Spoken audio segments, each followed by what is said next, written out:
tomorrow, we will have Professor Masato Shiotani. He is Director of RISH-Kyoto University, and Professor Erna Sriadiningsih. She is Acting Director of National Institute of Aeronautics and Space, BRIN.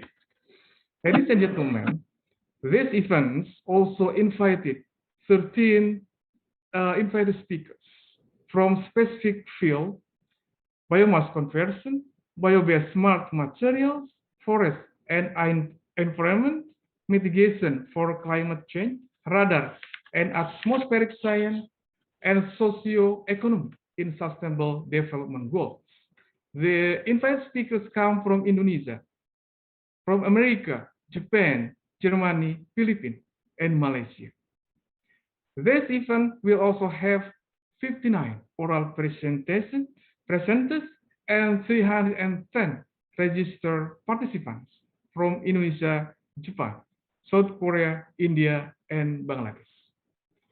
Ladies and gentlemen, I sincerely hope that you will take advantage of their speech and presentation by actively participating, raising questions and comments, so all of us can learn together from these events.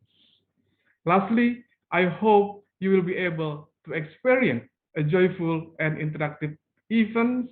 And once again, welcome to the first international conference of Lignocellulose Icon-Lig in conjunction with the 10th International Symposium for Sustainable Humanosphere ISSH 2021.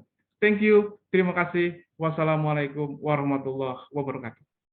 Waalaikumsalam warahmatullahi wabarakatuh. Waalaikumsalam warahmatullahi wabarakatuh. Thank you very much to Dr. Didi for the welcoming speech.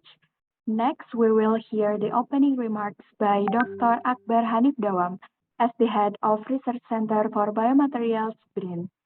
To Dr. Dawam, please, time is yours.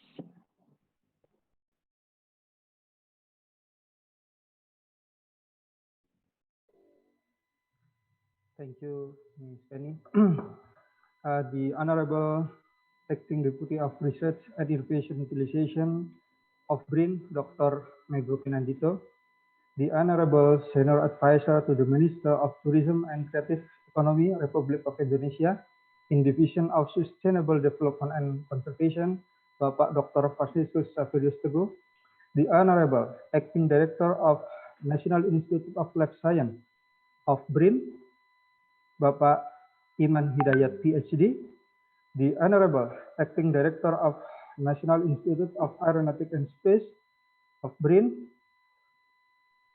Professor Dr. Erna Sriadiningsih, the Honorable Director, the Japan Society for Promotion of Science, JSPS, Bangkok Office, Thailand, Professor Dr. Yoshi Otani, the Honorable, the Director of Research Institute for Sustainable Humanosphere, Kyoto University, Professor Dr. Masato Shiotani, and Head of Bureau of Legal and Cooperation of BRIN, Ms. Mila Kencana. Distinguished guests, invited speaker, the organizing committee, presenters, and all participants. Assalamualaikum warahmatullahi wabarakatuh. Selamat pagi, good morning, ohayo gozaimasu. First of all, I would like to welcome you all in this virtual event, which are the first international conference of Lignocellulose or Icon-Lig in the conjunction with 10th International Symposium for Sustainable Humanosphere, ISSH, that organized together by JSPS Alumni Association of Indonesia and Research Center for Biomaterials. Ladies and gentlemen, since 2016, Research Center for Biomaterials has organized the National Seminar of Lignocellulose. However, this year we want to elevate the event to be an international seminar. And thus, we are very happy to hold the first international conference of Lignocellulose. Research Center for Biomaterials has also held annually the International Symposium of Sustainable Humanosphere, ISSH, an event that has been initiated in 2011. This symposium is always arranged in collaboration with our important partner, the Research Institute for Sustainable Humanosphere, RISH-Kyoto University. For this year, we extend our network by collaborating with JSPS Alumni Association to host the Icon-Lig in conjunction with the 10 ISSH. Ladies and gentlemen, Research Center for Biomaterials has strategic task of conducting research and development of superior and functional bio-based material to increase the added value, to seek alternative raw materials, to develop environmentally friendly process, and to collaborate with users in implementation and commercialization for the developed bioproducts.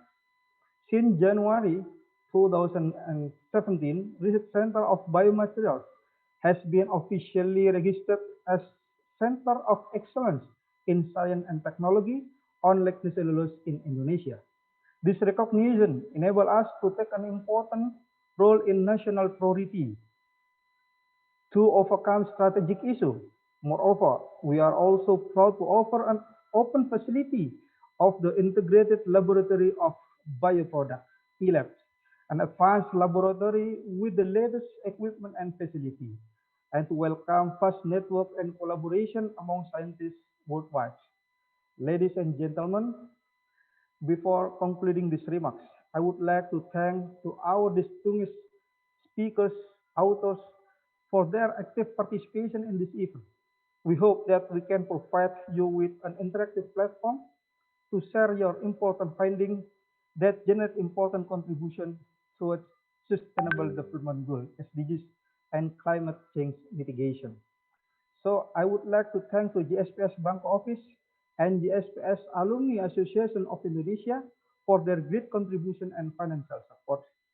So I would like to thank to the RISH-Kyoto University, Japan, Research Organization of Aeronautics and Space of BRIN, IPB University, Universitas Islam Indonesia, Universitas Jambi, Universitas Lambung Mangkurat, Universitas Mulamarwan, Universitas Padjajaran, Universitas Trisakti, and others.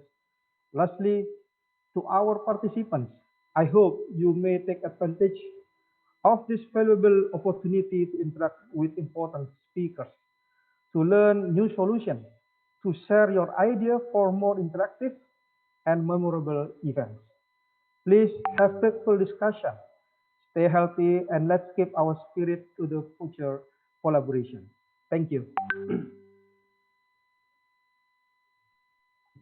Thank you very much to Dr. Dawang for the amazing remarks.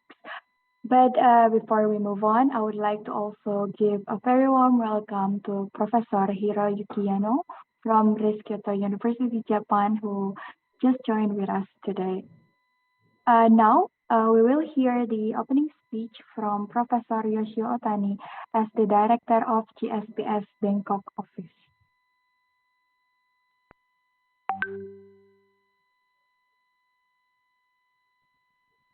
Good morning. I'm Yoshio Otani, the Director of JSPS Bangkok Office. On behalf of JSPS, Japan Society for the Promotion of Science, I'd like to congratulate the opening of first International Conference of Lignocellulose, Icon-Lig, in conjunction with the 10th International Symposium of Sustainable Humanosphere, ISSH. I was appointed as the Director of JSPS Bangkok Office last year. I wish I can contribute to the enhancement of research exchange between Indonesia and Japan through various JSPS international programs.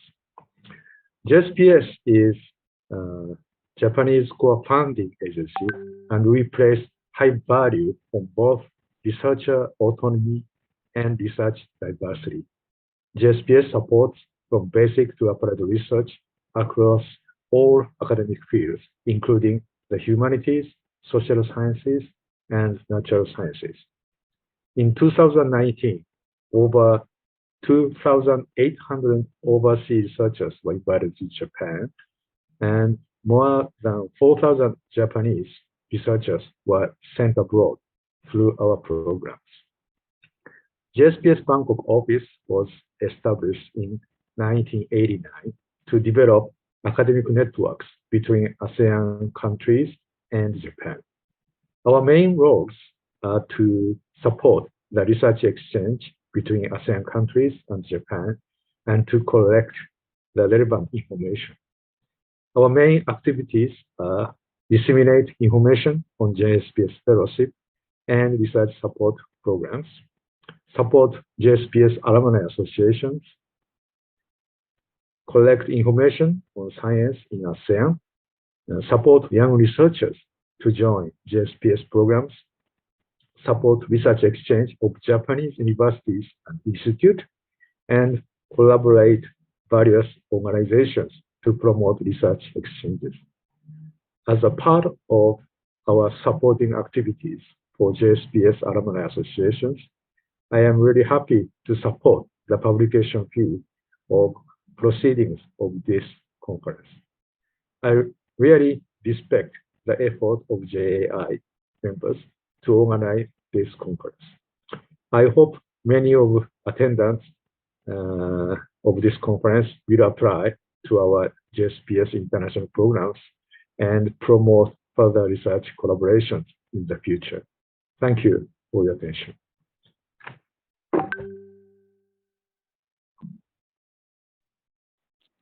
Thank you very much for Professor Yoshio Otani for the welcoming remarks, who actually also is able to join with us today. Good morning, and thank you very much, Prof. Good morning.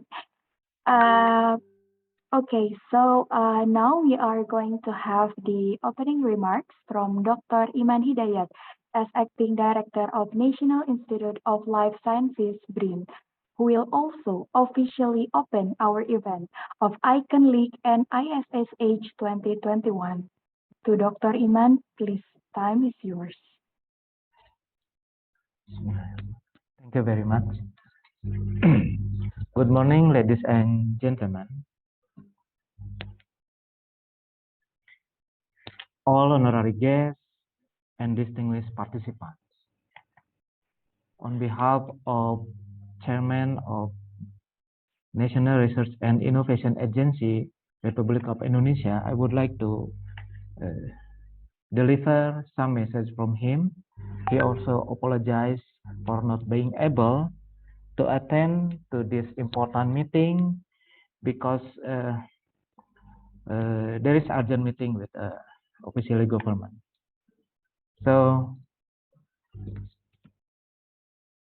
today I'm very pleased to welcome you to the virtual conference of the first international conference of Lignocellulose, Icon-Lig, in conjunction with the 10th International Symposium for Sustainable Humanosphere. We are BRIN happy and honored to welcome all of distinguished participants today and delegates to the conference. Today is a remarkable event for us to highlight the remarkable contribution from various scientists from many research institutes in Indonesia and university which they contribute in the research in lignocellulose-based product as well as its sustainable technology that makes in so many areas in our lives. Today and tomorrow, we will see the amazing diversity of a new technology or new finding from distinguished participants in the current conference. We all know that Indonesia is rich of a lignocellulose-based material, biomass. So it is a great opportunity actually for all Indonesian academicians, researchers, how to develop products, how to develop technology to contribute directly, indirectly to many industries in Indonesia to develop a new product, new material for electronics, transportation, for building, to develop drug delivery materials in medical science, food excipients, and other industry. Ladies and gentlemen, health, renewable energy, food and drug delivery material, and excipients, and advanced biomaterial for biomedical equipment, building, transportation, and other industrial purposes have been designed as a research and development priority in the Indonesian National Development Plan, PRN 2020 until 2024. We are academicians and researchers know about this. However, we also understand that Indonesia still lacks of products and technology in this area that has caused Indonesia to import nearly all of the advanced product and technology related to health, energy, food, advanced material, electronic vehicle, transportation, and so on. So this condition is a great task for us, academicians and researchers, how to answer this problem, how to help the government with our knowledge to deliver a new technology, new product that directly will contribute to our economical growth through various industries. Indonesia is rich of biodiversity, biomass resources that very important as a material for research, actually. However, as I mentioned before, that we are still not, how can I say, we are still not directly connecting to industry. So between research and development and industry, still need the relationship we still need to improve, because without contribution from industry, even the highest advanced technology produced by researcher will be nothing.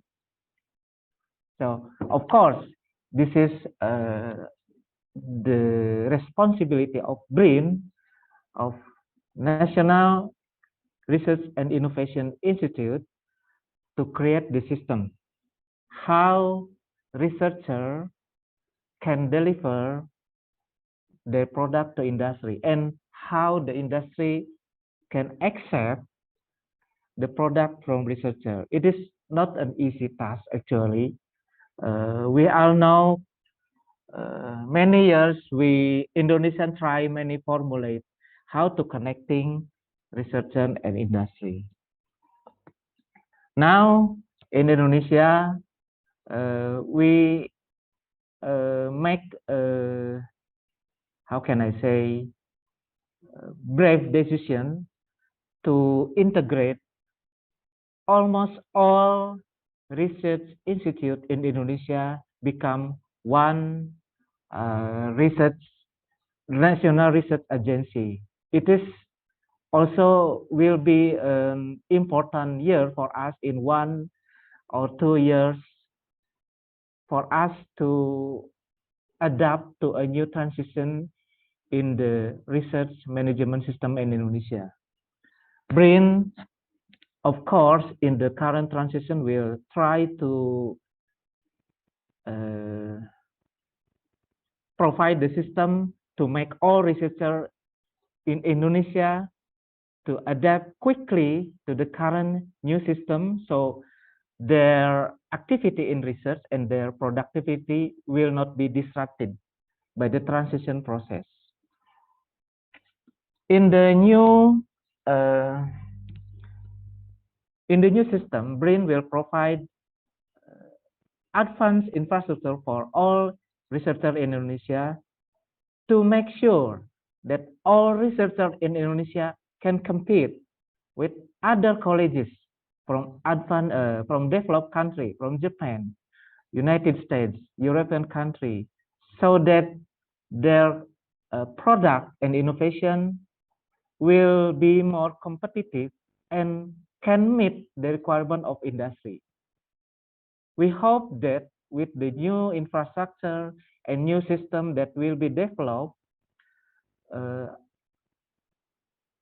the product and innovation in Indonesia produced by many excellent researchers in Indonesia can directly contribute to development of industry and finally to the development to the growth of nation economy.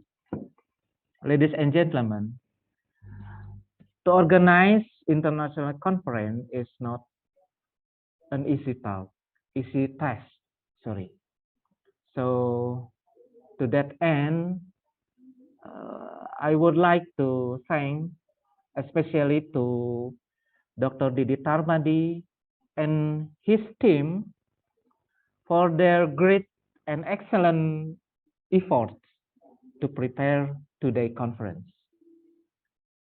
Then today's conference definitely, I believe, will provide a valuable opportunity for research scientists, industry specialists, and also decision makers to share their experiences in the meeting, in the conferences.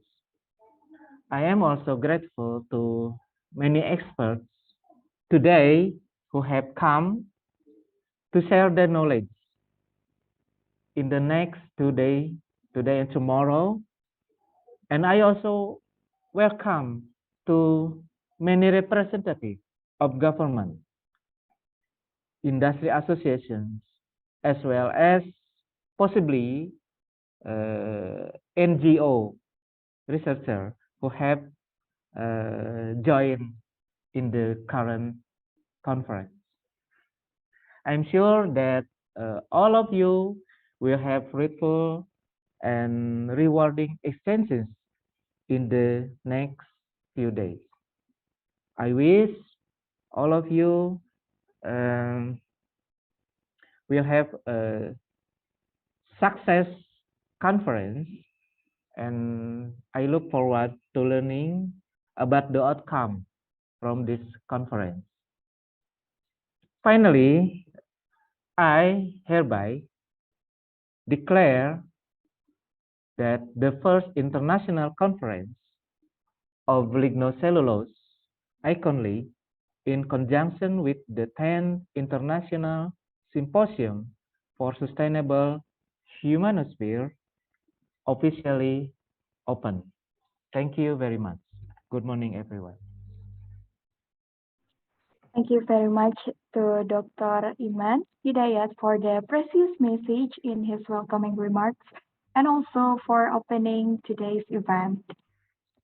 So dear participants and all the distinguished guests, we just conclude the welcoming remarks session and we will start the keynote presentations at around 10 a.m. local time in Indonesia, following the schedule in your program book. So therefore, please stay in this room while waiting for our keynote speaker to join with us. So please stay tuned and maybe take a little break before we begin the next session. So thank you very much for your attention.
Okay, good morning, ladies and gentlemen, and welcome again.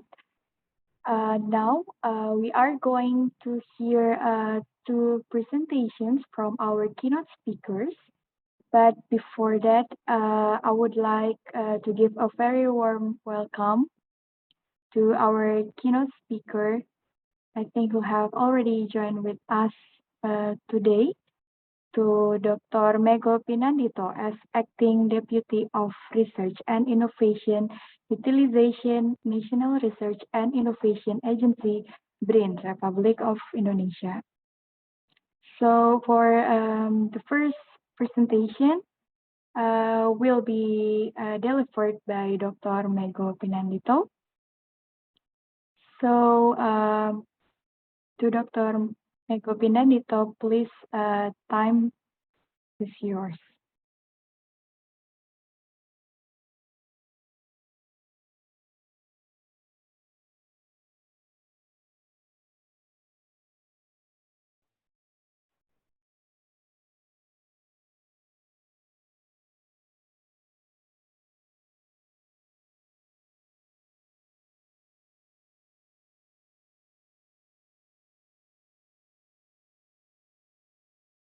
Okay, I think you are still muted, Pak.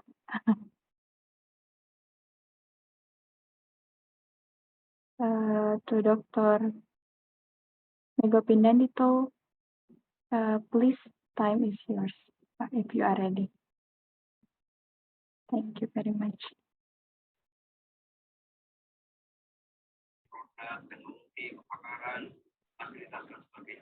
Sorry.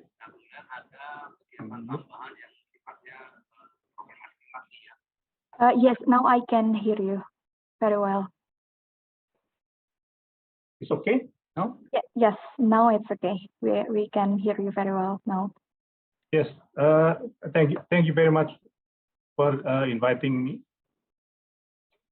And honorable and distinguished guest, Dr. Francisco Saverius Teguh, the Senior Advisor to the Ministry of Tourism and Creative Economy, the Republic of Indonesia, in Division in Sustainable Development and Conservation, Pak Agus, Dr. Agus Haryono, the Acting Head Chairman of the Research Organization of the Engineering Sciences.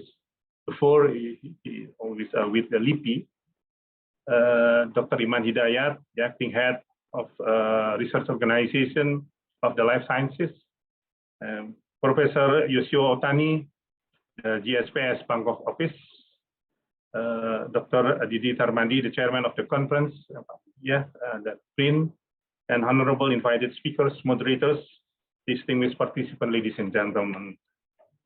Good morning from Jakarta, and also I think in Japan now it's always afternoon, so good afternoon also. First of all, on behalf of the Chairman of the National Agency of Research for Research and Innovation, NARI, the Republic of Indonesia, I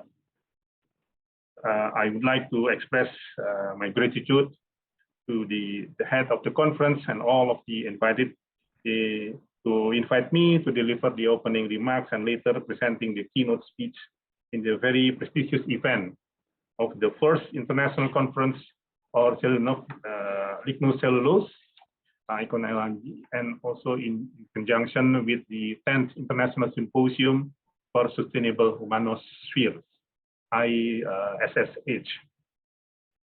Excellencies, honorable speakers, moderators, and also distinguished participants, the 17 goals of the Sustainable Development have been adopted by all of the United Nations members since 2015.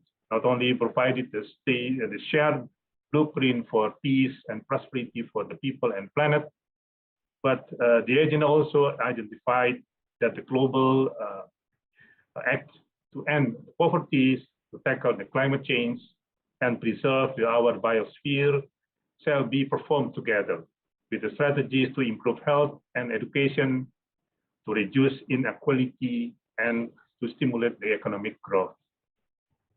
In responding to the SDGs, these events of the first Icon-Lig and also the 10th ISSH aim to advance the knowledge sharing and to identify the key breakthroughs and emerging R&D challenges that are critical to achieve the SDGs and also the climate change mitigations. This event is also intended to encourage international collaboration by serving as a platform for discipline participants to establish the scientific network related to each disciplines, as well as to provide an update on the possible scientific action to assess effective solution for a sustainable future. In these events, researchers, scientists, academia, and also practitioners will share their latest discovery in the field of science and technology by providing the strong knowledge basis of confidence that their works are built on the sound understanding of the global issues. This event is anticipated to be the largest forum for scientific community as platform to promote the frontiers innovation towards sustainable development goals and climate change mitigation. I think, this event invites experts in the field of biomass conversions, bio-based smart materials, forest and environment, mitigation for climate change, radar and atmospheric science, and socioeconomy in the sustainable development goals, SDGs. And distinguished participants, therefore, even through the event is delivery virtually, since we know that the situation is not yet possible to have the international symposium or seminar by physical meeting. I certainly hope that you will take the advance of the speech and presentation by actively participating, raising the question and comment, and also discussing in the more and more advanced. And so all of us can learn together about how we can assess the effective solution for all suitable. Udah terekod di sana atau memang belum? I also encourage you to interact with the invited speakers, other presenters, and participants during or after the events. So please do not only limit it by this event, but keep the contact, tell what you are interested in, and so on. So we are planning to have such kind of opportunity to strengthen in the international collaboration and working through this event and in the future event.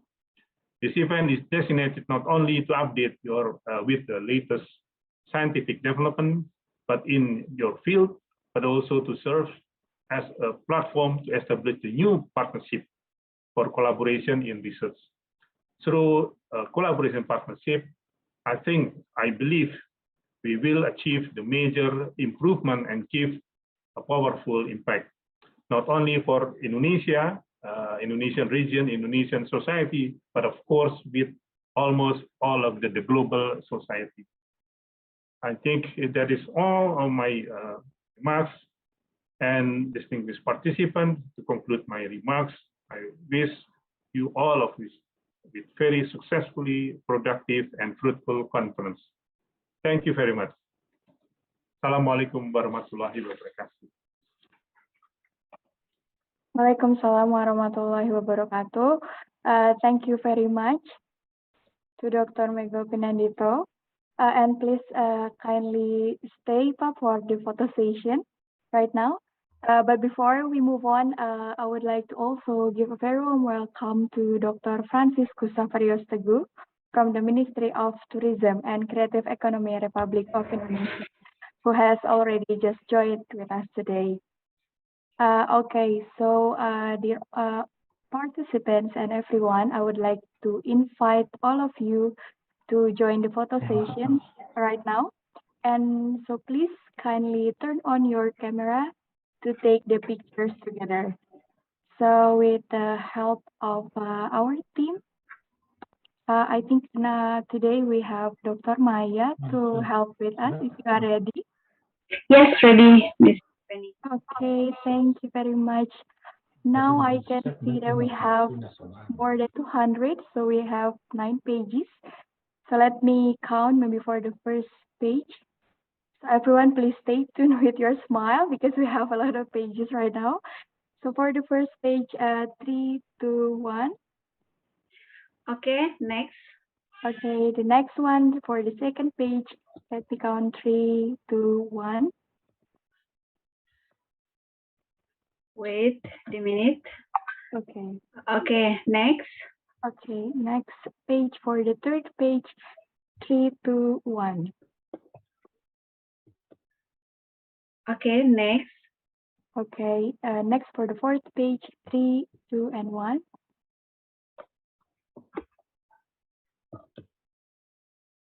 Okay, please wait a moment.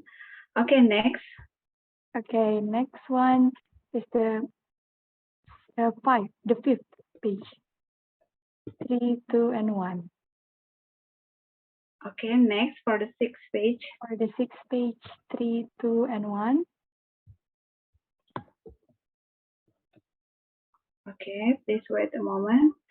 Okay, next. Next for the seventh page, 3, 2, and 1. Okay, next. Okay, the last 2 pages, 8th page. Okay, next for the last one. Okay, the last page, 3, 2, and 1. Okay, thank you. Okay, thank you very much, everyone, and also thank you to Dr. Maya who helped us. Okay, so next, we will move on to our second keynote speaker, which will be delivered by Dr. Franciscus Saverius Teguh as the representative from the Ministry of Tourism and Creative Economy, Republic of Indonesia. So to Dr. Franciscus, if you are ready, I will give you the floor. Yes, thank you. Good morning to all of you. Hope that my voice is clear. Hello? It's very clear. It's clear? Yeah, thank you very much. You. Yes. Assalamualaikum warahmatullahi wabarakatuh. Salam sejahtera untuk kita semua. Om Swastiastu, Namo Buddhaya, salam kebajikan. Salam Indonesia maju, salam Indonesia sehat. Dr. Mego, Bapak Dr. Mego Pindadito yang saya hormati selaku PLT Deputi Bidang Pemanfaatan Riset dan Teknologi, mewakili Kepala BRAIN, the Honorable Distinguished Guests, ladies and gentlemen. I would like to mention the number of speakers today and the distinguished guests. Professor Bing Yang, PhD, Biological System Engineering from Washington State University. Dr. Muhammad Hassin Hussein, School of Chemical Science, University Science Malaysia. Professor Dr. Hiroyuki Yano, Research Institute for Sustainable Humanosphere, Kyoto University, Japan. Professor Dr. Kenji Umemura, Research Institute for Sustainable Humanospheres, Kyoto University, Japan. Professor Dr. Peter Spathal, I hope that my pronunciation of the name is clear. From the Department for Forest Environment, Eberswalder. Farsolo Sunio, PhD from the School of Management, University of Asia and Pacific, Philippines. Dr. Insinyur Wahyu Dwianto from the Research Professor, Center for Biomaterials, National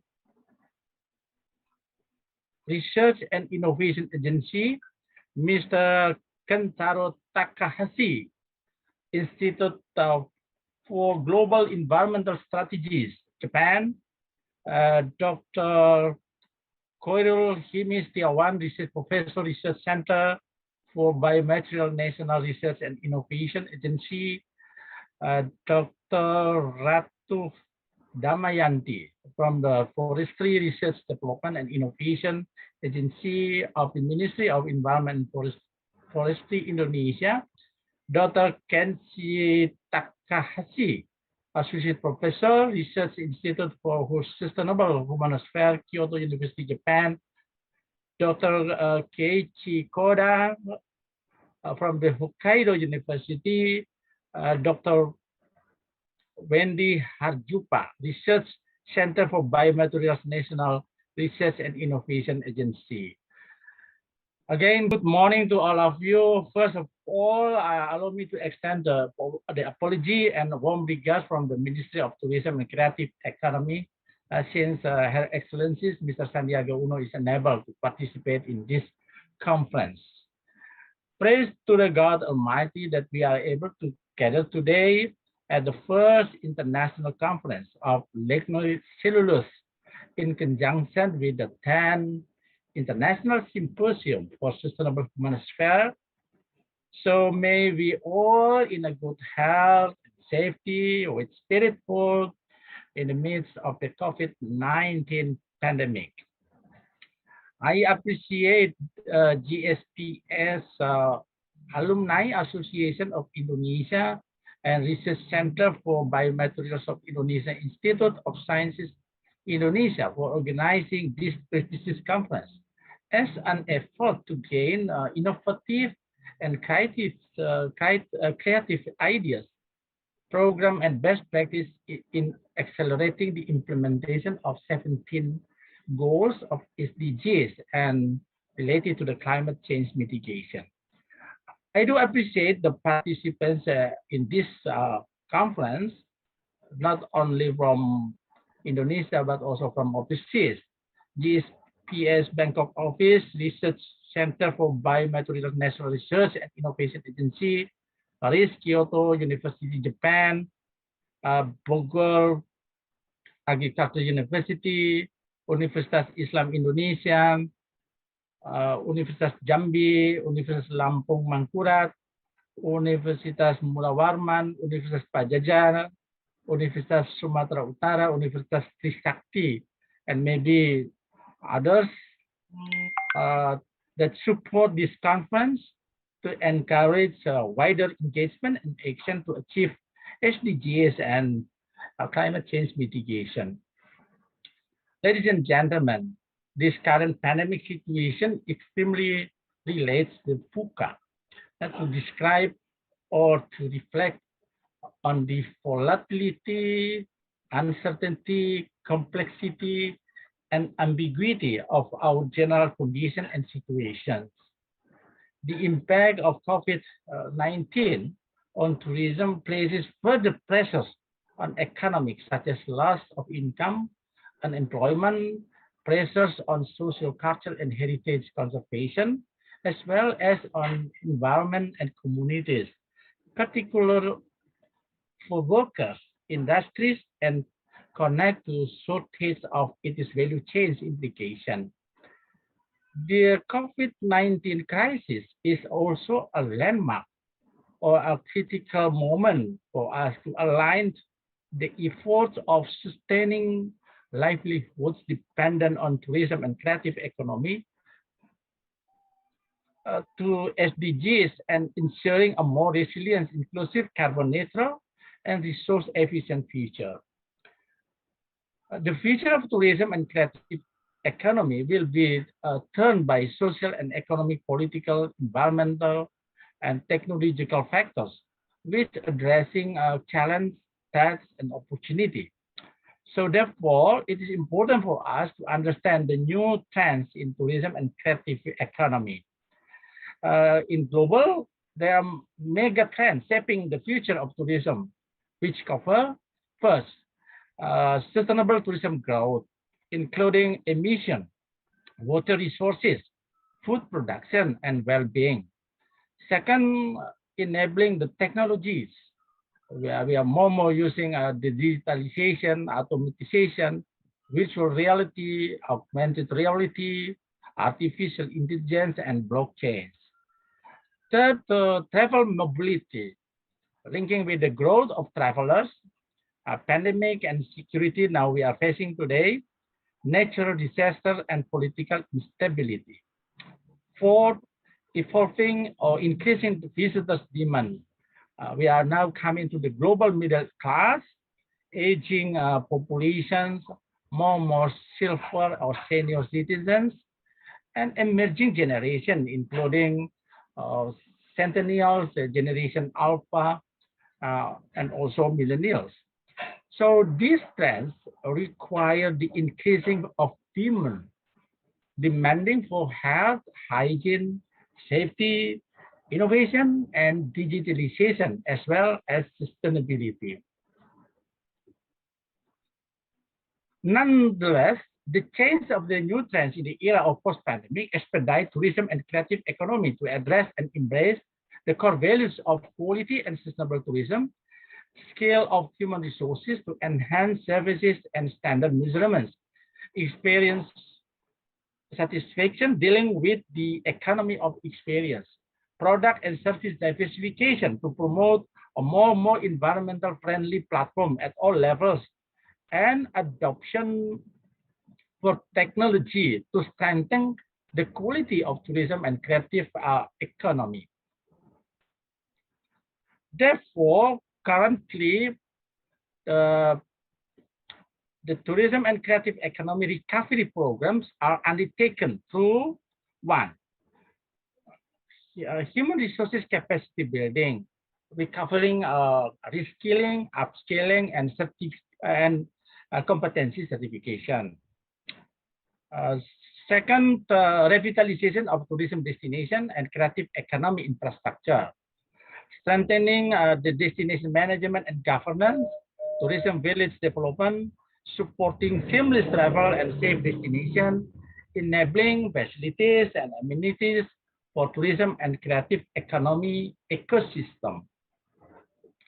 Third, increase resilience and business competitiveness, providing incentive and access to capital, access to market, and we also launched the CSE standardization, cleanliness, focus on the cleanliness, health, safety, and environmental sustainability, business distracting for tourism and creative economy sectors.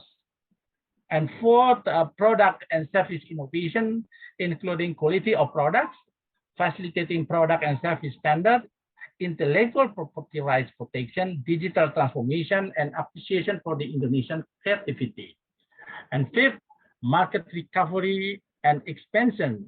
We are focused on the domestic market, proud of domestic travel in Indonesia with the hashtag di Indonesia saja, and also the Indonesia Care, creative product marketing and promotion, national movement of proud and love for Indonesian product with a hashtag beli kreatif lokal, a hashtag ada di warung, and opening of the borders for international visitors after the situation is conducive.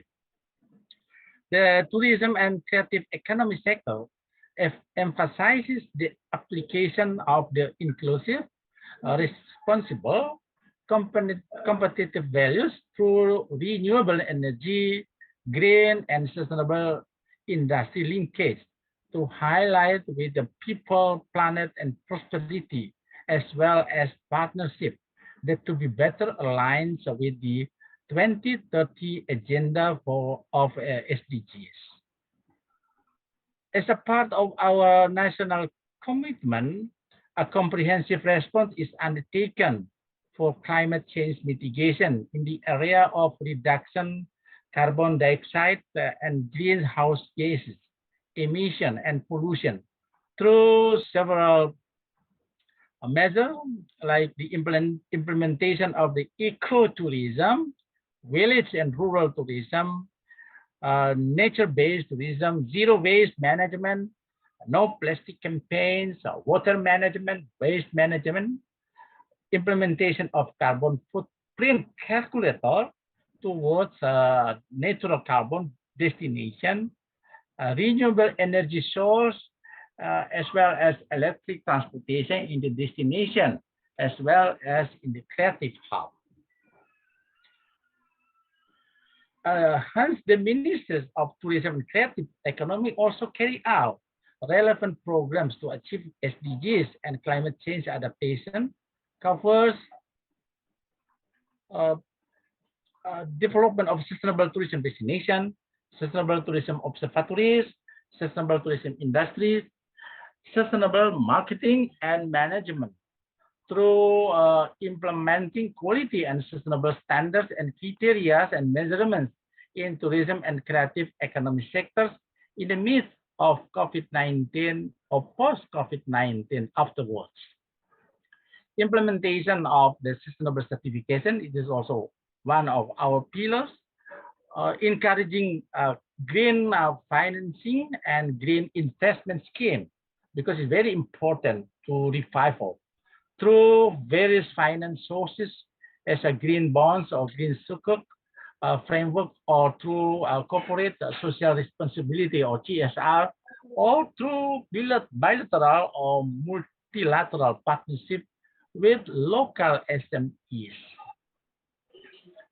The Ministry of Tourism and Creative Economy will remain boost program and policies through innovation, adaptation, and collaboration with all parties. The synergy between material science and engineering, as well as the creative economy, provides an update and possible scientific actions to assess effective solution for sustainable future.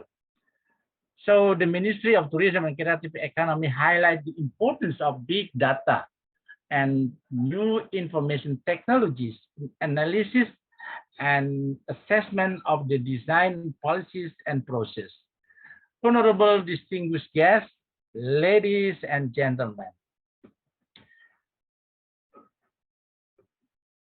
As a matter of fact, the Ministry of Tourism and Creative Economy has a portfolio to be responsible for about 17 subsectors in creative economy, which comprises application, game developer, interior design, visual communication design, product design, fashion, animation and video, film, photography, creative and craft, culinary, gastronomy, music, publishing, advertising, performing arts, fine arts, television, and radio. The COVID-19 pandemic put a huge strain on the tourism and creative economy sectors. Many subsectors of the creative economy are being hit and disrupted by pandemic. But we are aware with the technology, e-commerce, digital, financial technology, which turns out that some creative economy subsectors such as application, gaming, game developer, television, radio, e-sport, animation are increasing and growing. Those subsectors are not only survived, but also became a pandemic winner, be a winner and take opportunities. While other subsectors experienced negative growth throughout 2020, these industry subsectors continue to experience positive growth. For instance, the subsector of the television and radio industry grew 10.48%, while the application and the game developer subsector grew 4.47%. In the period of social restriction that we are facing now, the Indonesian film industry has indeed got lots of potential revenue of around 3 trillion rupiah in Indonesian rupiah. But on the other hand, the number of over-the-top or OTT subscribers increase. For example, Netflix video or Disney Hotstar subscribers. In addition, the COVID-19 pandemic triggered an acceleration of the digitalization transformation. Based on a very social survey in April 2021, about 88% of the internet users in Indonesia using electronic commerce services.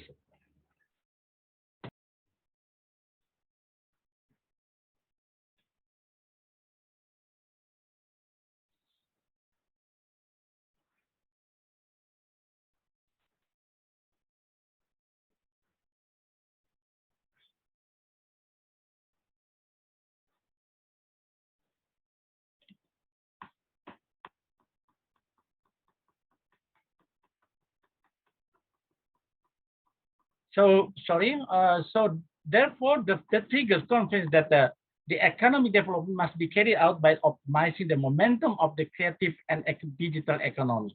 Especially at this time, there's a change in the consumption patterns of the digital products. We are online shopping activities right now increasing during pandemic. One of them is through the approach of the developing of the domestic creative and digital economy ecosystem. The Ministry of Tourism and Creative Economy encouraged the digital ecosystem development for micro, small, and medium enterprises. The diversification of the ecotourism, nature-based related tourism product, wellness tourism, adventure tourism, tourism village to revive the economic in the midst of a pandemic to become resilient and pandemic winner.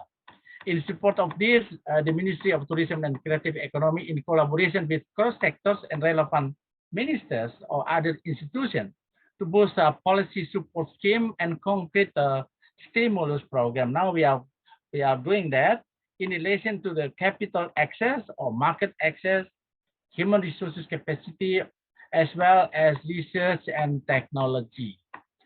So in this context, the Ministry of Tourism and Creative Economy also encouraged to jointly develop tourism and creative economy to be more sustainable, resilient, and competitive, which link with the scheme of blue-green economy, circular economy, and natural carbon destination and product, as well as climate-friendly tourism framework and practices. Particularly, we underpin the role of the research institution and universities. So in this case, brains take a lead as the center of excellence for innovation in order to develop and promote the quality and sustainability of tourism and creative economy in the future. Ladies and gentlemen, on this occasion, we would also like to call action for solution to invigorate sustainability values and ideas through strengthening attractiveness, resiliency, localness, inclusiveness, competitiveness, and creativity, as well as innovation for a more and more sustainable livelihood for the planet in the future. Thank you. Wassalamualaikum warahmatullahi wabarakatuh. Om Santi Santi Santi. Terima kasih. Thank you very much to Dr. Franciscus for the interesting sharing related to our STEM and perspective of the Ministry of Tourism and Creative Economy, Republic of Indonesia. So next, we just received the update that Dr. Mego Pinandito is going to share the keynote presentation related to our STEM also. So to Dr. Mego Pinandito, please, if you are ready, Pak, time is yours.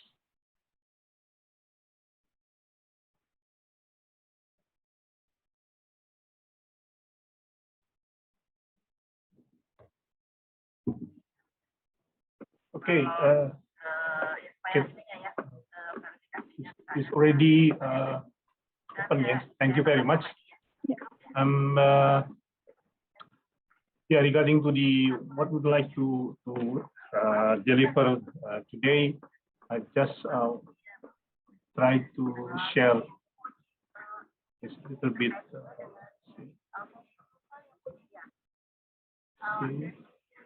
Oh, sorry.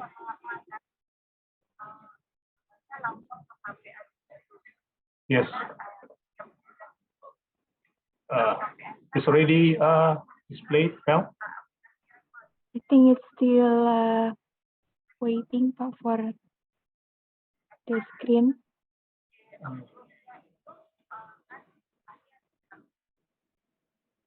Not yet. No, not yet. I think it's not yet pop up into our screen. Just Yeah. Yeah, maybe we can try again once again.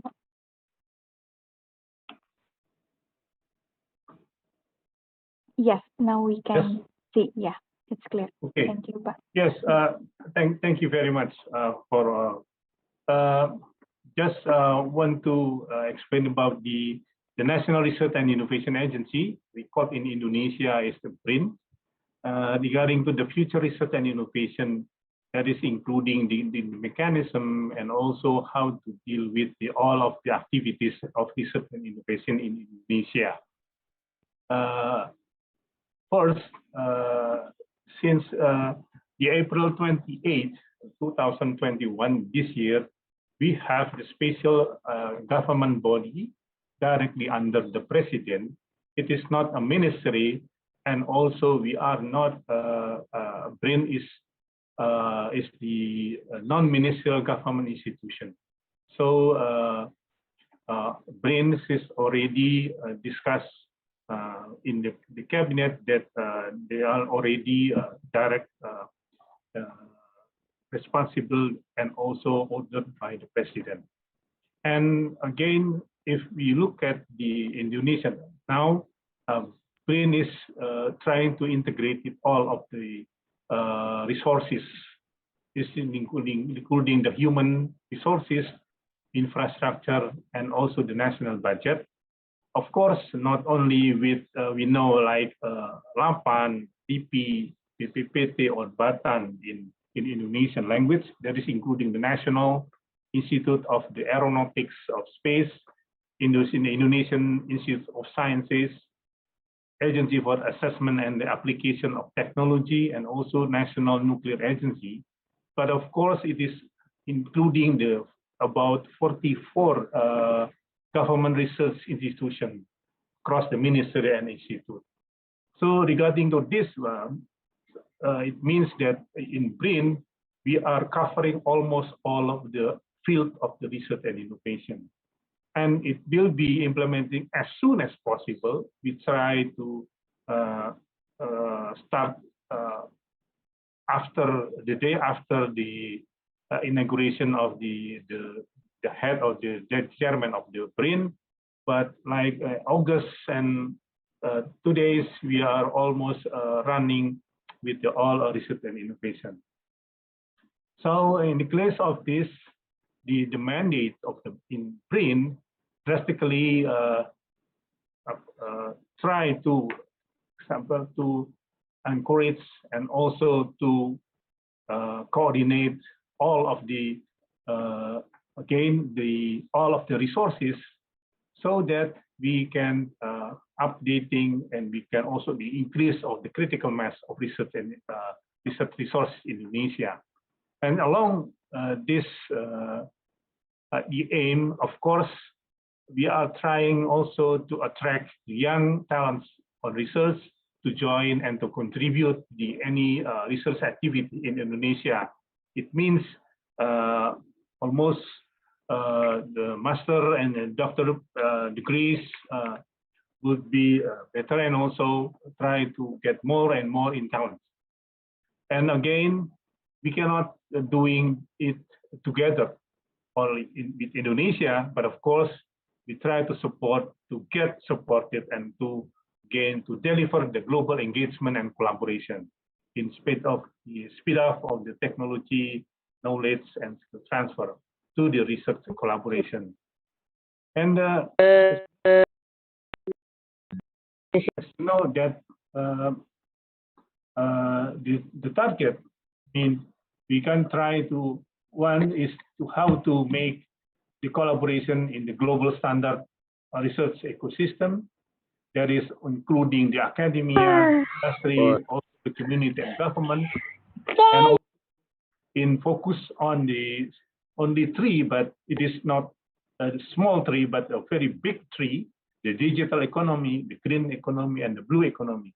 That is including the, how the digital, I think, for example, in supporting for example, smart farming, and also how to engagement the collaboration with such kind of the industry. And the target, as we can see, that specialists in the focusing of the research try to increase the value added in the local natural resources. It means that we can also trying to make the start of the research from the local product or the local things that we are already announced. But of course, because of Indonesia have not only the biodiversity, but of course with the geography, diversity, and also art and culture, it means that we have more and more in trying and to offer the international collaboration. It makes Indonesia as the global platform for the natural resources and diversity-based research, including this one, facilitating, again, integrating the research and innovation, especially in the infrastructure resources, will be the enabling for the national industry and business player to conduct the research and development-based product development, and by providing the platform for the talent human resources in Indonesia. It means that we have to have international collaboration more and more. So I think with this conference, with the international conference, for example, with conference of the Lignocellulose, and also the International Symposium for Sustainable Humanosphere, it will be very important to get the engagement of this the field. So I think this is what have been done by the government regarding to the regulation. It started with the national policy, the research and innovation law in 2019, and also with several supporting or driving regulation, including the local content. We call the TKDN. We try the government also set some procurement regulation. It is almost with the priority in the local product, and also using the electronic catalog for innovation, and also some incentive, the low tax incentive, for example, super tax deduction for business who are doing research together, and also with the incentive of inventor. So if you like to the, I think all of the inventor of the research are also hoping that more and more in the passive income. So this is also the important one, that the incentive for the inventors are also supported, have been finished and supported by the government. So including the national talents management and also open research infrastructure, we are offering the international collaboration to come to Indonesia, and also to use all of the facilities, and of course together with the scientists from Indonesia to do research and innovation. not only with the infrastructure in the land, but also we are trying to support for the oceanic activities. We set several research vessels. I think in the future means that for next year or the next 2 years, with the new research vessels in Indonesia. Of course, all of the data, including the raw data, are obligated to set with the primary scientific data repository, so we can use all of the data by, of course, by some of them, so that we can share what the important thing, and also to discuss more and more in data analysis and utilization. And this is just to show that by the new the policy, we support the science-based policy, as we know that all of the policies set by the ministries are also need to be, for example, first is coming from the science base. So we are doing together first with the ministry and institution on the government, and also to put some quantitative and quantitative analysis, for example, to support the science-based policy recommendation at the national and also the sectoral level, because now in BRIN, we are integrating and coordinating almost all of the research and innovation activities. And finally, it would be in the best one to have the public support, so that you know that if you look at the policy, it comes and it the aims is back to the society. So this link, it will be very important in the future. And as we know that we are trying to open the facilities, and also to get together to utilize the researcher and also the scientists in Indonesia.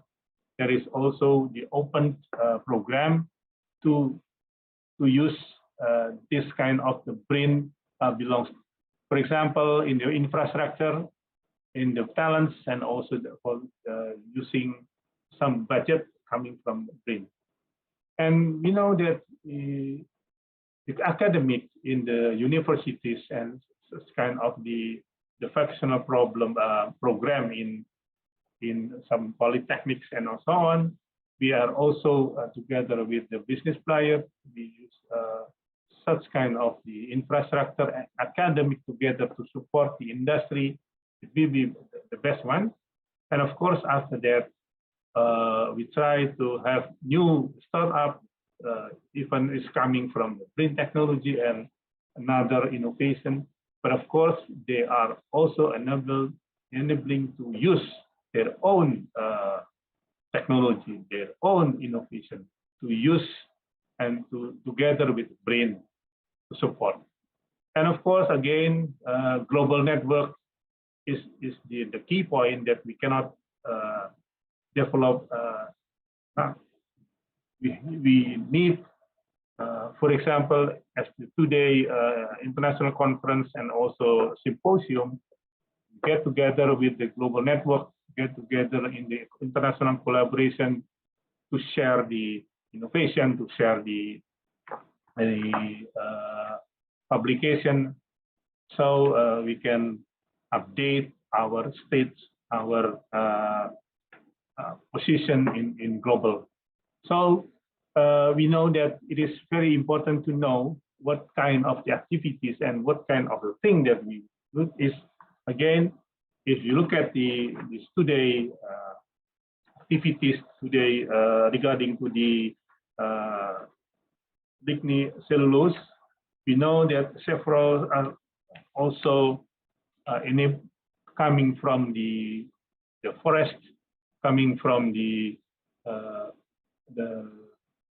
resource or the resources from the Indonesia. And again, improving to the research and innovation ecosystem in Indonesia, we try to make such kind of the collaboration hub and enabling the multi-local and global stakeholders, in particular to local industry, to do the R&D in the platform.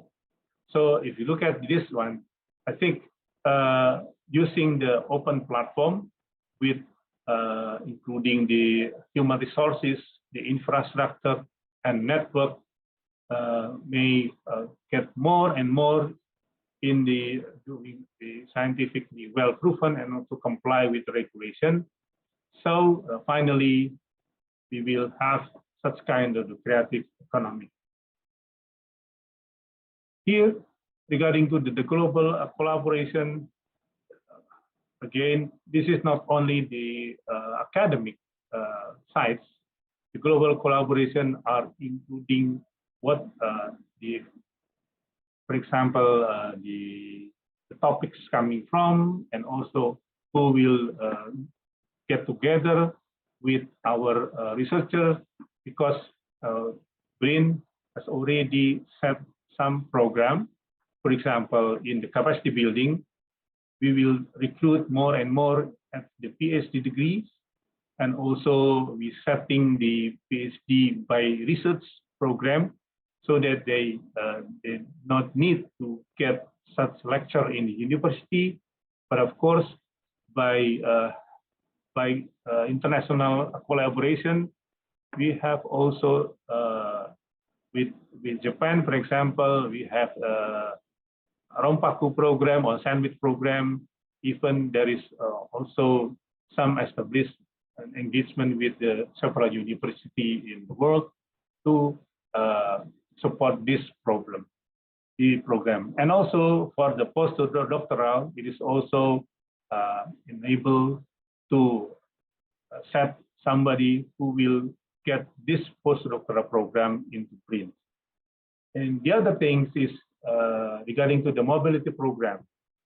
We can also invite professors from university in global, for example, to visit and stay several times. That is including, for example, to 6 months or a year, to do research together, to give the lectures in university or in BRIN, for example, and also to visit by the visiting fellows. This is including researchers from abroad, from international universities coming to BRIN, to Indonesia, again to doing research together. Then the other thing is about the research assistantships. It is also possible to send our research to universities in global, in several countries, and also doing research together, okay, not only with the university, but also with the industry in global. This is the right side. The left side, it means that in the industrial activities, we are offering this open platform to the industry. They can use this facility as part of their industry, they corporate, and they can use this facility to, for example, to develop the new product, to develop more and more efficiency and also effective product in the future by reducing the investment risk on research and development.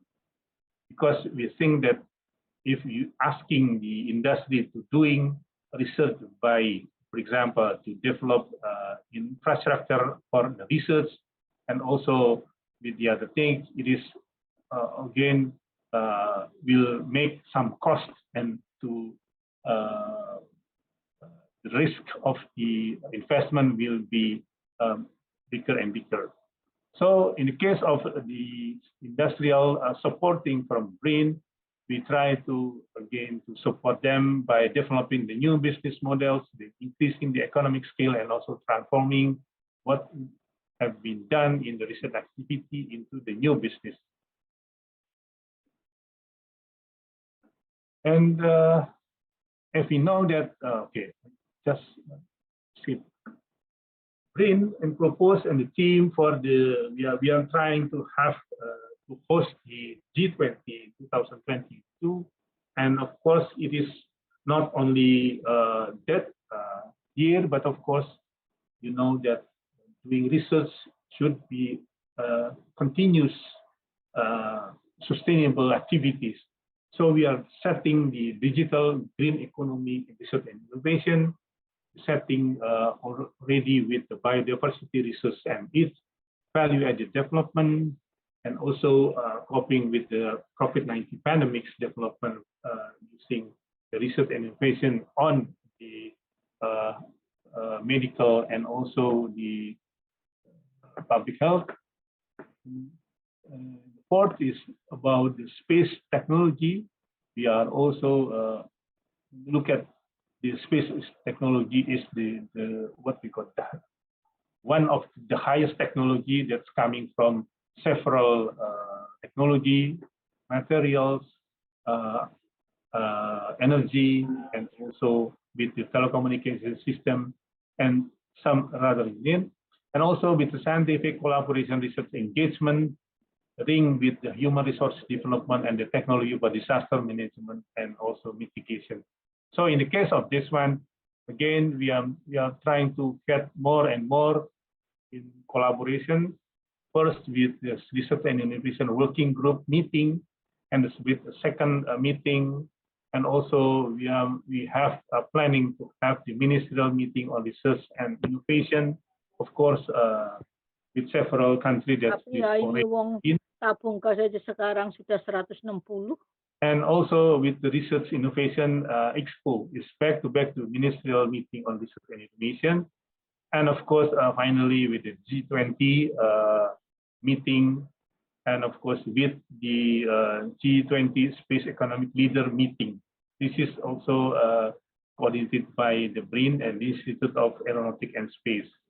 I think this is what we'd like to deliver in this opportunity to share, and also to asking all of the scientists who been participate in this international, the two international seminar and conference that BRIN will give and support the collaboration, as well as what you can share to these activities. And of course, not only with the researchers coming from Indonesia, we would like also to invite the researcher, the professor from our neighbor countries, countries who will again participate in this conference to come and to have such collaboration with Indonesian researcher, and to utilize all of the, for example, in the digital, blue and green economic research and innovation, and by using and utilize all of the activities and the infrastructure in Indonesia, so that the scientific collaboration engagement can be performed well. I think that is the important thing that BRIN will offer. We call the global platform regarding to the digital, blue, and green economy, that these three pillars for Indonesian thinking in the future are very related to this international conference and on the Lignocellulose, and also in conjunction with the Symposium for the Sustainable Humanosphere. I think that's all my presentation. Hopefully that you are able to understand and get more and more in the future collaboration with Indonesia. Thank you very much. Assalamualaikum warahmatullahi wabarakatuh. Waalaikumsalam warahmatullahi wabarakatuh. Thank you very much to Dr. Mega Pinandito and also to Dr. Franciscus as our keynote speakers for today's session. As today's agenda, we will continue with the parallel sessions for the invited speakers together with the presenters. And so therefore, I would like just to remind everyone that we have 4 breakout rooms, namely by PS1 for the biomass conversion, PS2 for bio-based smart material, and PS3 for the forest environment, and PS4 for the hybrid topic of forest and environment, enhancing mitigation for climate change, radar and atmospheric science, and socioeconomy and SDGs. So now maybe I will guide you how to join the next session. So if you can see, there is an option of breakout rooms that you can see in the below of your Zoom meeting screen, and you can click, or there is an option of more that you can also click and choose the breakout rooms options. And there will be the join options in the right side of the breakout room's name. And you can click the join options there. So all the breakout rooms are open to everyone who wants to join any sessions. You can also always take a look at our program book for the detailed schedule of each session. And the last announcement, so the link for the attendance will be distributed in the breakout rooms. So don't forget to also fill the form so you can get the certificate, which will be sent no later than 7 days after the conference through your email. So don't forget to check your email in the meantime. So I think that's all for this morning sessions. I will close this session and give the floor to all the hosts and co-hosts of each session to begin the parallel sessions. Thank you very much for your attention. Wassalamualaikum warahmatullahi wabarakatuh. Waalaikumsalam warahmatullahi wabarakatuh.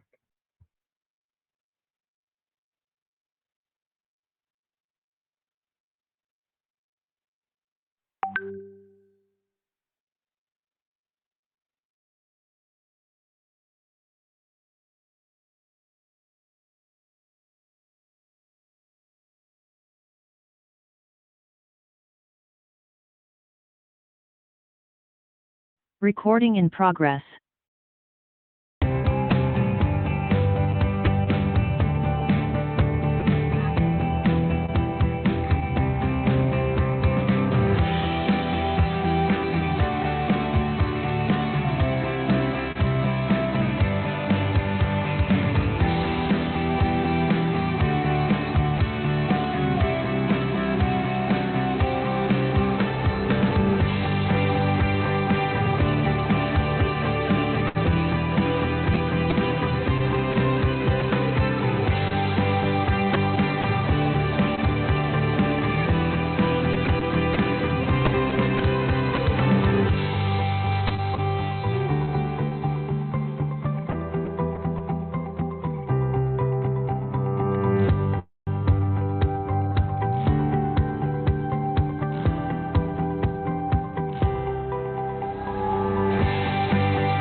Assalamualaikum warahmatullahi wabarakatuh.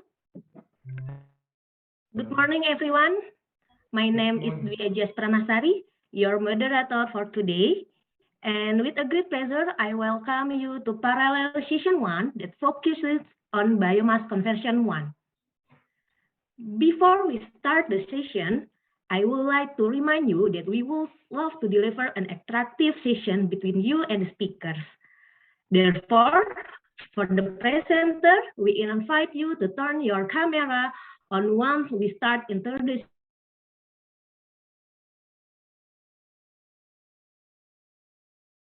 Recording in progress.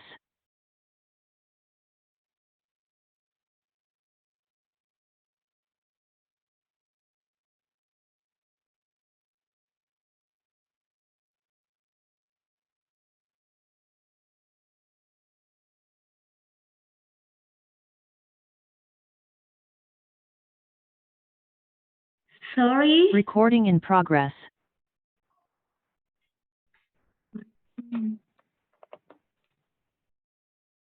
Sorry everyone, I come back again. Hello. Yes. Okay, yeah, please, Nadia. Okay. Sorry, we start again.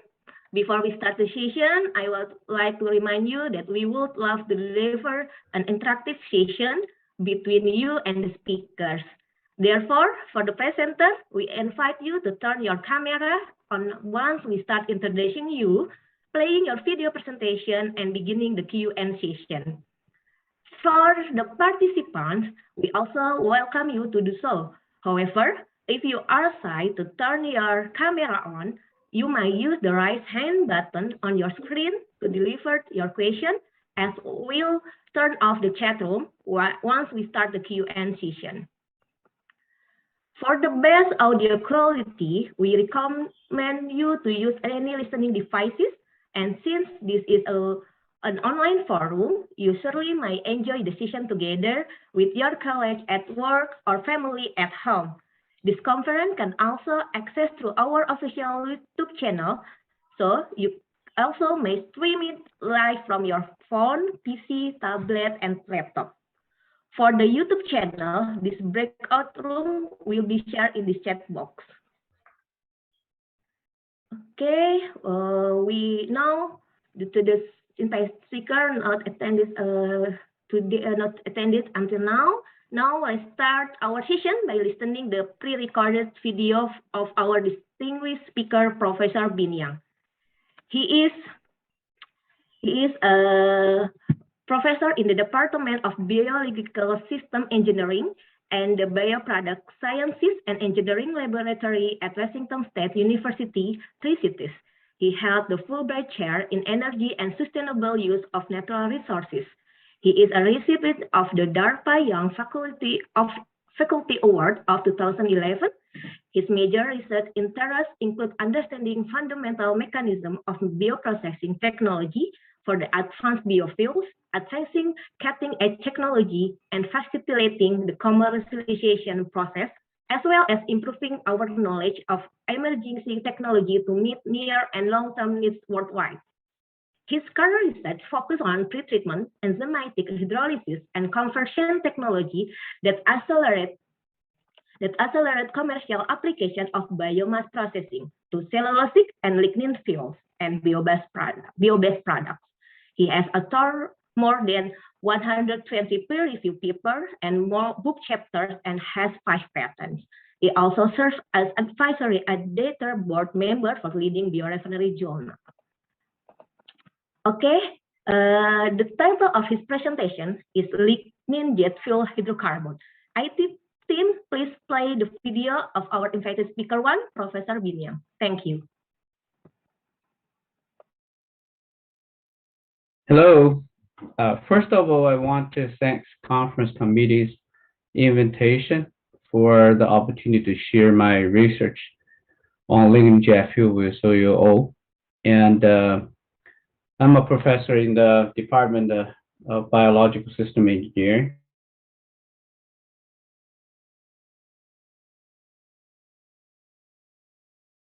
Recording in progress.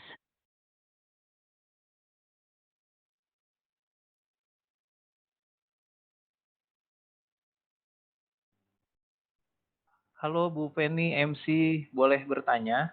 Aku lagi moderator, balik lagi. Excuse me, participants. Oh, could yes, you sorry. please use English? This is an international event, so please address everything in English. Thank you. Okay, thank you. Yes, thank you, everyone. We would like to apologize.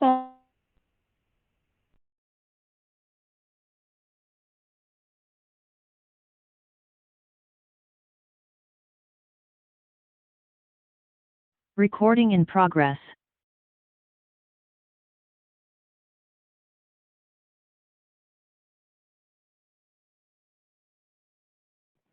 Sorry for the technical. Please, okay.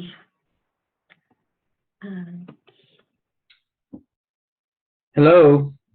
First of all, I want to thank conference committee's invitation for the opportunity to share my research on lignin jet fuel with you all. And I'm a professor in the Department of Biological System Engineering and the Bioproduct Science Engineer Laboratory at Washington State University. My main focus research including understanding fundamental mechanism of biofuel, bioproducts processing technologies, and facilitating the commercial process. The most of the recent research project focus on pretreatment, enzymatic hydrolysis, and the conversion technology. That's a accelerated commercial application of the biomass processing to both cellulosic and lignin fuels and bio-based products.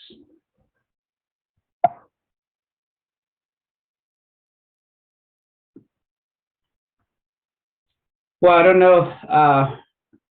You probably know the WSU is Tier 1 research university in the United States among the few 3% of the U.S. university that qualified for Carnegie Foundation very high research activity classification. And WSU have 5 different campuses, main campus in Pullman, and also including the 4 other campuses. My research group actually located at Richland campus.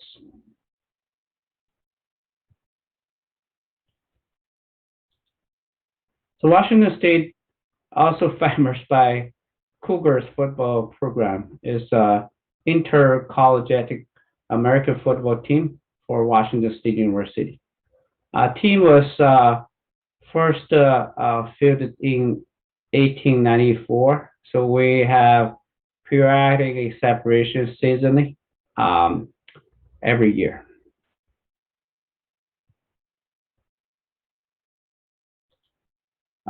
Here is a location of my lab here. I think that this is building for called the Basel. It opened in the May 2008 Washington State University Tri-State campus, which is in Richland town. The initial investment was $24 million, and set up 50,000 square feet research and teaching laboratory. It's a partnership between WSU and the Pacific Northwest National Laboratory called the PNNL. And Basel actually featured for biorefineries and the combined catalysis research lab plus lots of laboratory rooms and classes. So facility has established the Tri-City as a center of the world-class bio-based products research and the development, and help us bio-based research program be more competitive in the region or in the nation. This capacity also including the team has been awarded the largest USDA grant in the history, like we call the NARA. And another one is called the FAA Center of Excellence for Aviation Research, which was 10 years ago in the MIT now. We're home for this center. And also we have large collaborative education and research between WSU and the PNNL. We call the WSU PNNL Bioproducts Institute.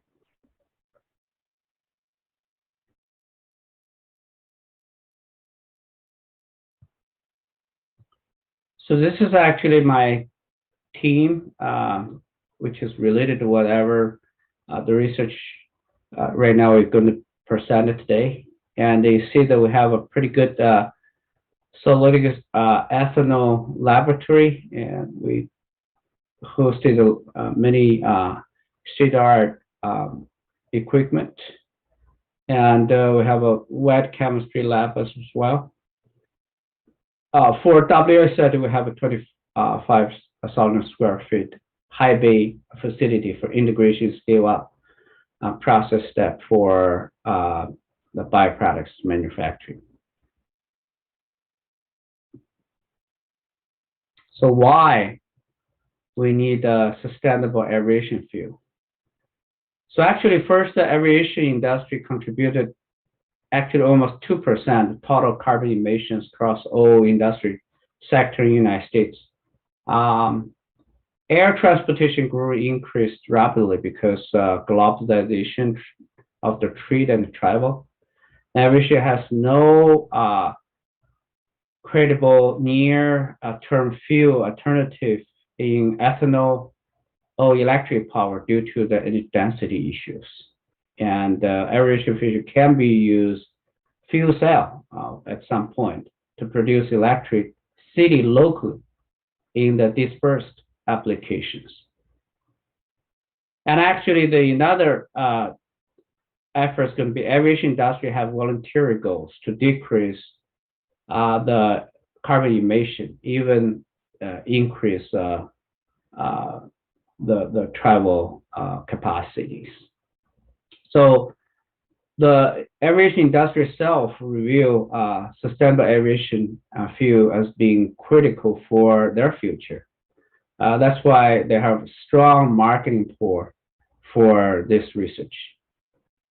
Another important factor is jet fuel market. So as we see, the jet fuel market is relatively smaller than gasoline and diesel market, but still around the 20 to 26 billion gallons each year. Market growth probably going to double in the next 20 years. But this is actually very interesting things because in the United States, biomass availability today probably around 340 million ton, whatever, based on the billion ton report. That actually can provide around over 20 billion gallon biofuel, which is a pretty same size like the jet fuel market.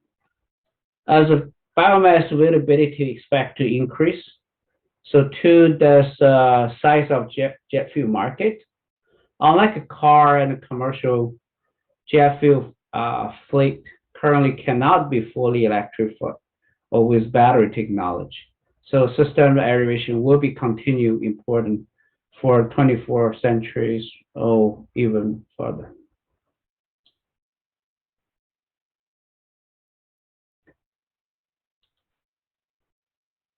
So another thing is utilize the lignin feedstock along with the solid gas for produce a high energy density jet fuel offers significant opportunity to enhance overall operation efficiency, carbon conversion efficiency, or economical viability, and the sustainability for biofuel or chemical productions.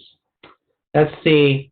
If U.S. replace 25% transportation fuel overall with biofuel 2030, and there will be around 50 billion gallon of solid gas from 1 billion ton biomass that can be produced, along with 0.3 billion ton lignin will be available. Substantially more than necessary to power those biofuel based on the aerial report. If lignin is burned to generate power because it's wet, it also have a low energy content compared with coal. So value in this rule is limited as well, under $50 per dry ton for selling price. So in as such, new innovation catalytic technology being favored for converting lignin to hydrocarbon. This shows a considerable promise to improve variability of next generation of solid ethanol, and also meantime with advanced biofuel facilities.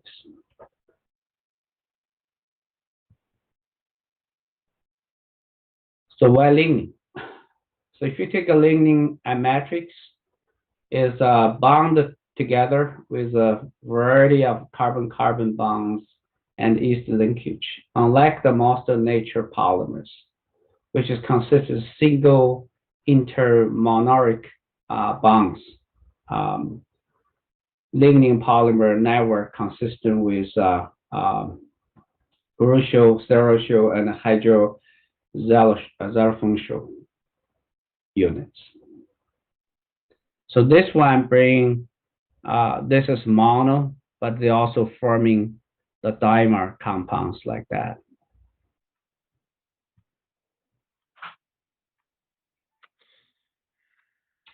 So our working hypothesis was lignin drifted mono and the dimer can be generated through the COC bond cleavage, which is a lot more of the COC bond in the top is a flatix COC bond.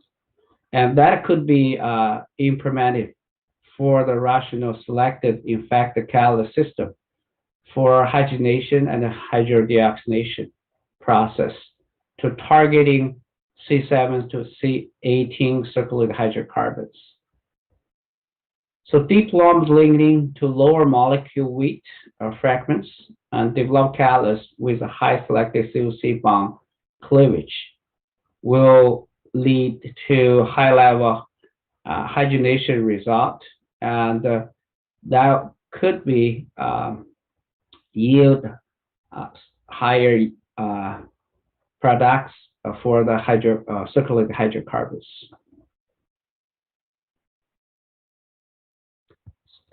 However, lignin is not very easy to deal with, right? So like we say, they have a high molecule weight with uncertain reactivities and very difficult to even define now.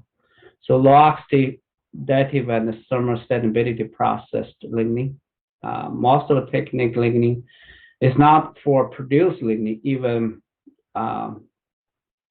in the large production ethanol process, but they do have a lignin first process that may be changing this scenario, and also limited the total quantity of tetralization of the conversion process. Mass transfer limited for catalyst process and low selectivity stability, and also more likely going to be get a very low yield for hydrocarbons because the heterogeneous structure.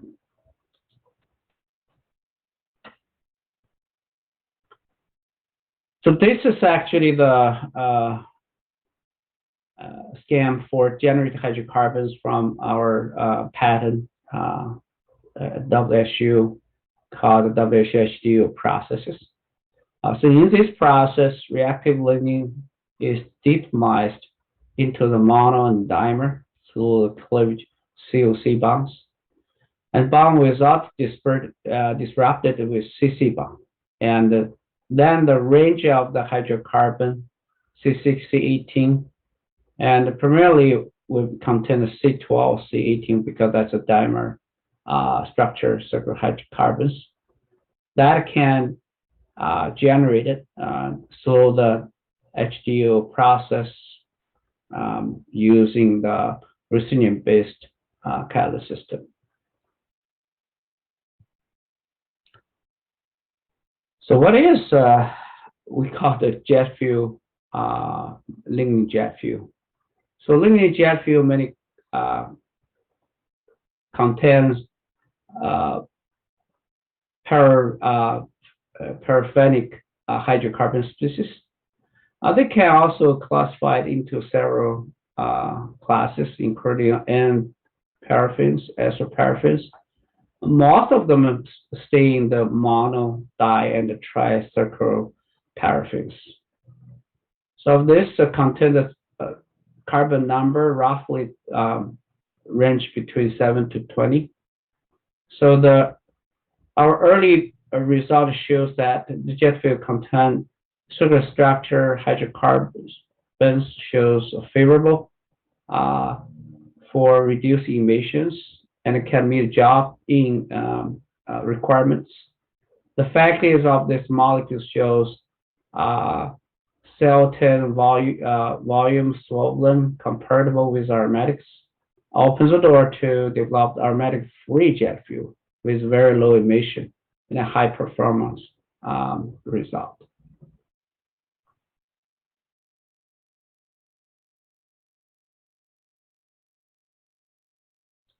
So this is actually the first report come up probably back almost 10 years ago.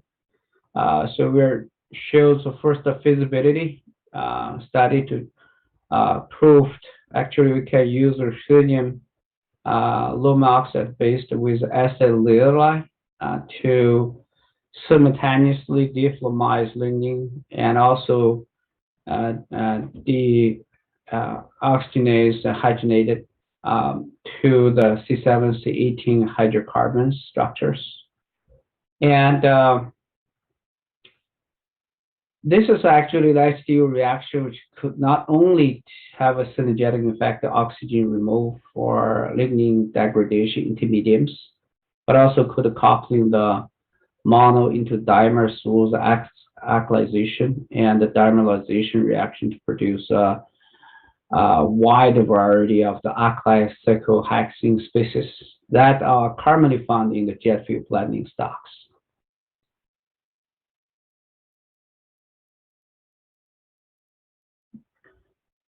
This is actually the second reaction system we've been invented, also issued the patent. So synthetic high efficiency and low cost catalyst for the H2 process was very important.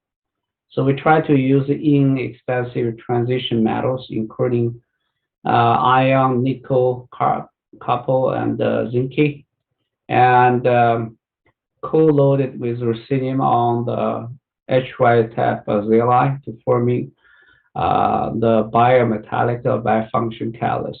Among this catalyst, actually, ruthenium carpo HY catalyst shows the best H2O process. So the improved the catalyst performance of the catalyst was probably result of three important factors.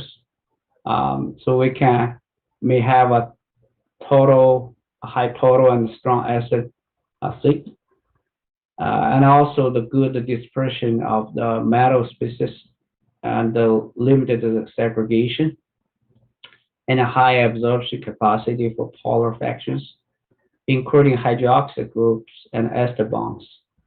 Moreover, all biofunction catalysts provide to be the super over the first publication which I showed you in the last slides.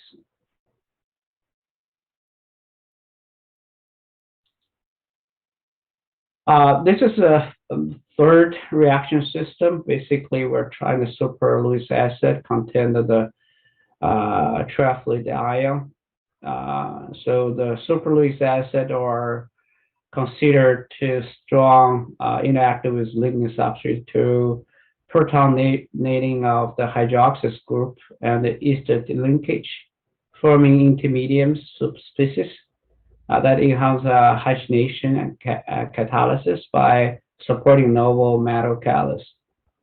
So in the meantime, the hydrogenation of the aromatics rings by the novel metal can promote deoxidation reaction catalyzed by the superlewis acids.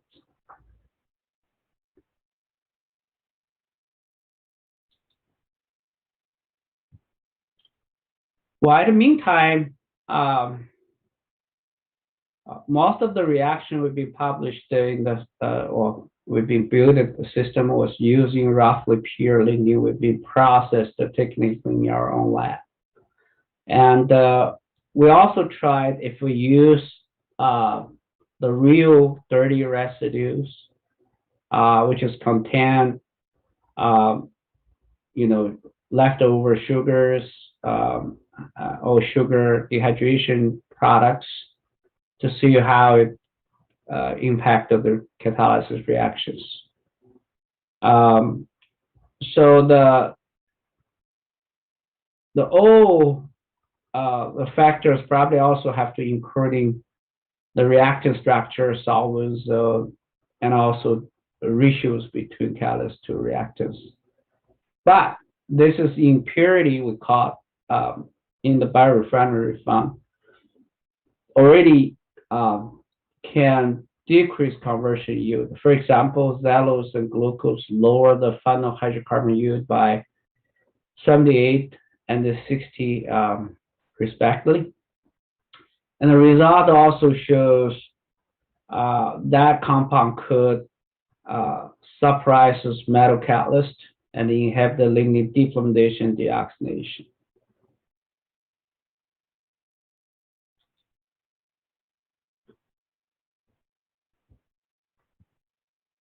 So this is actually 2D GC result, and it shows the chemical structure cells behind of the repeating bonds in the graph thermographic.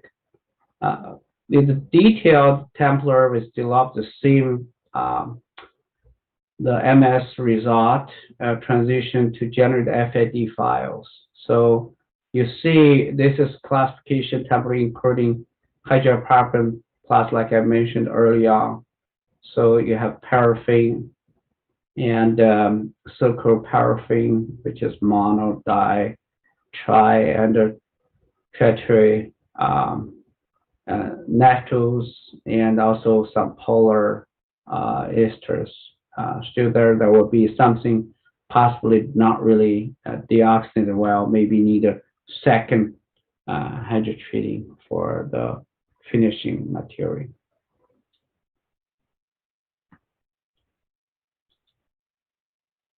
So this is actually the carbon range. You can see the distribution of weight percentage of two carbon type and the carbon numbers for the HDO samples.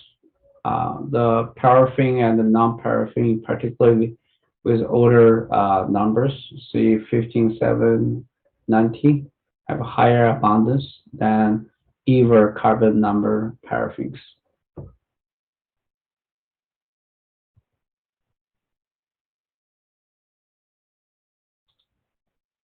So this is some desk result. I see the simulated distillation curve of lignin jet fuel compared to reference jet fuel, which is used H5 STMD287, and operability of the jet fuel scale to first order with the distillated curve of the fuel with higher distillator temperature, converting going to be decreased operabilities. And the color map range bonds distillated property found in the conventional fuel with SATD287 data from conventional reference fuel. So upper and lower color map range represent the worst or best cases, fuel and the operability of the conventional jet fuel respectively.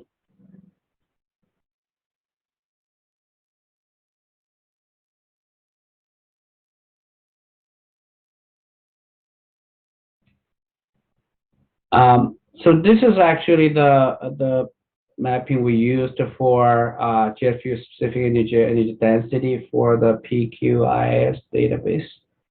So you can see the specific energy density of molecules classes common in conversion fuels. The lignin jet fuel hybrid compounds of the circle paraffins, which is tended to have a higher energy density and a higher energy content. This is whatever we have here, and we have here. Okay. So decreased molecule weight may be the option for future research, and that can likely correspond to the off-spec velocity, surface tension, and frozen point. and distillation curve value decrease the average molecule weight can bring this to the more specific energy requirement. Maybe we increase the hydrogen to carbon ratios for the fuels. But that is also a trend for future aviation development.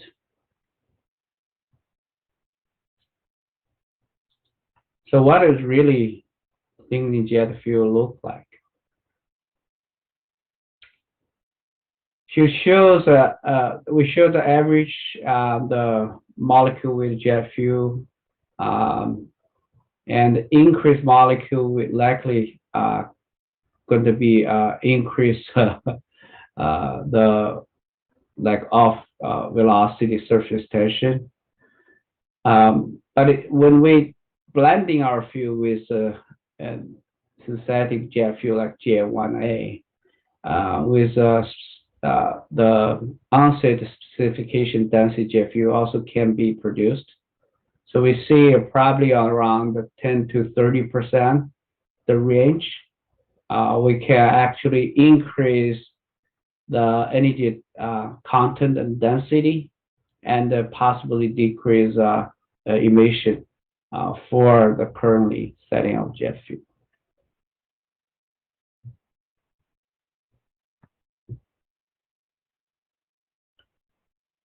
So let's say we put several scenarios for doing take economic analysis to see how jet fuel is going to impact it for next generation refinery. There are several scenarios. Scenario 1 would be no lignin, currently annual TA report. Scenario 2, we just use existing lignin. That's not for produce electricity for the jet fuel production. Number 3, we're going to use all lignin left over except the generated steam for the bio refineries to see how look like in the economic value. So this is actually our master model. We built it. Okay, we're consider co-production plan and the process into the solid gas in the plant. Additional operating units and process steps into the integrated new refinery design.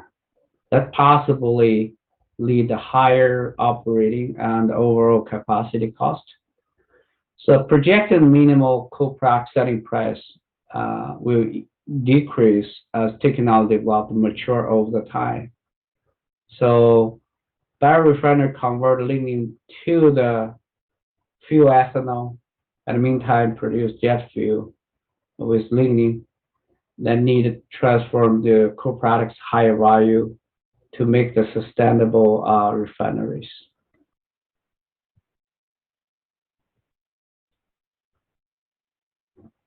So this is TA result, shows discount flow, cash flow rate of return method was used to the invalid 2,000 dry ton per day biomass ethanol refinery with co-production lignin jet fuel, and the minimal selling price lignin jet fuel at the 10% discount rate for estimated to be the range $6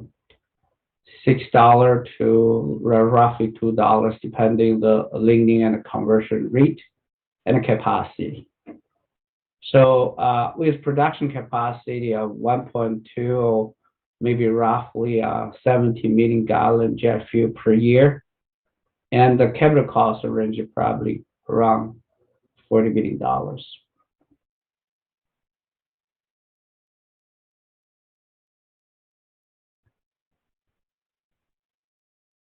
So what is synergetic impact of jet fuel on the minimum selling price of ethanol? So if from these figures, you can see if the lignin to jet fuel yield could be theoretically improved from the experimental benchmark 30 to 60, 80, or even 40, 94, which is probably not easy to reach. The minimum selling price could be decreased accordingly. The job significantly would increase with jet fuel yield increase. Okay, the similar variation trends of the minimum selling price of ethanol could also be found in the scenario 3, which is you put more lignin, that around 76% of lignin into the jet fuel production. However, the job significantly minimum selling price of ethanol for scenario is bigger than scenario 2. For scenario 3, if the lignin to jet fuel can be achieved also at very high conversion rate, like 90 around, the minimum selling price dropped to $2.45 under the per the jet fuel market, which is much lower than the minimum ethanol selling price for the base case study in 2011 annual report.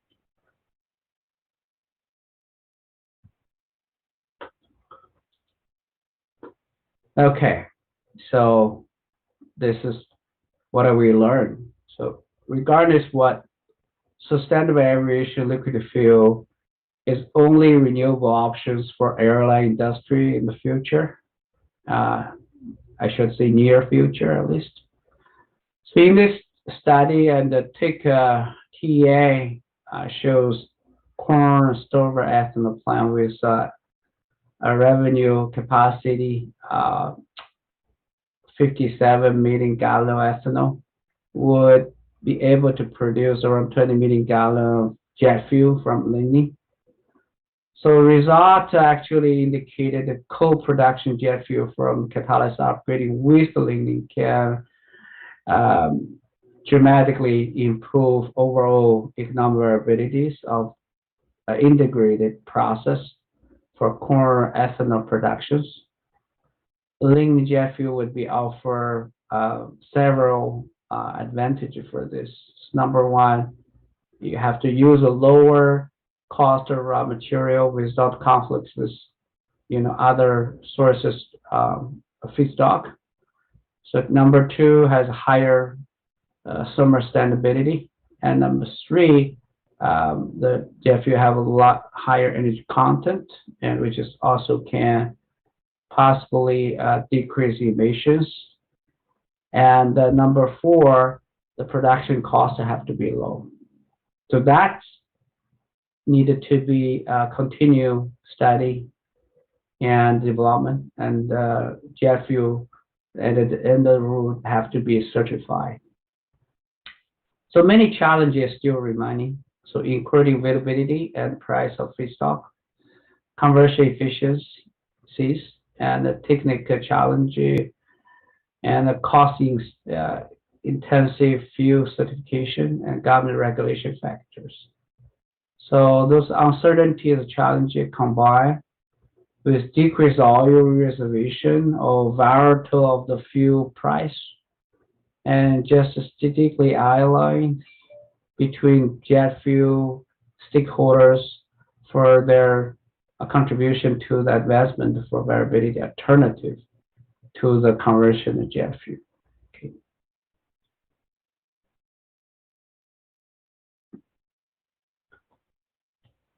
So I'm one acknowledge for funding agencies in the past almost 10 years, and also recent the DOE RE funding for pilot plant steel to produce lignin jet fuel. There are many funding agencies support, and also my students and their work, and for these efforts, they contribute the most for to achieve these goals. Thank you very much for your time. And let me know if you have questions, I can give your answer. Thank you for the opportunity.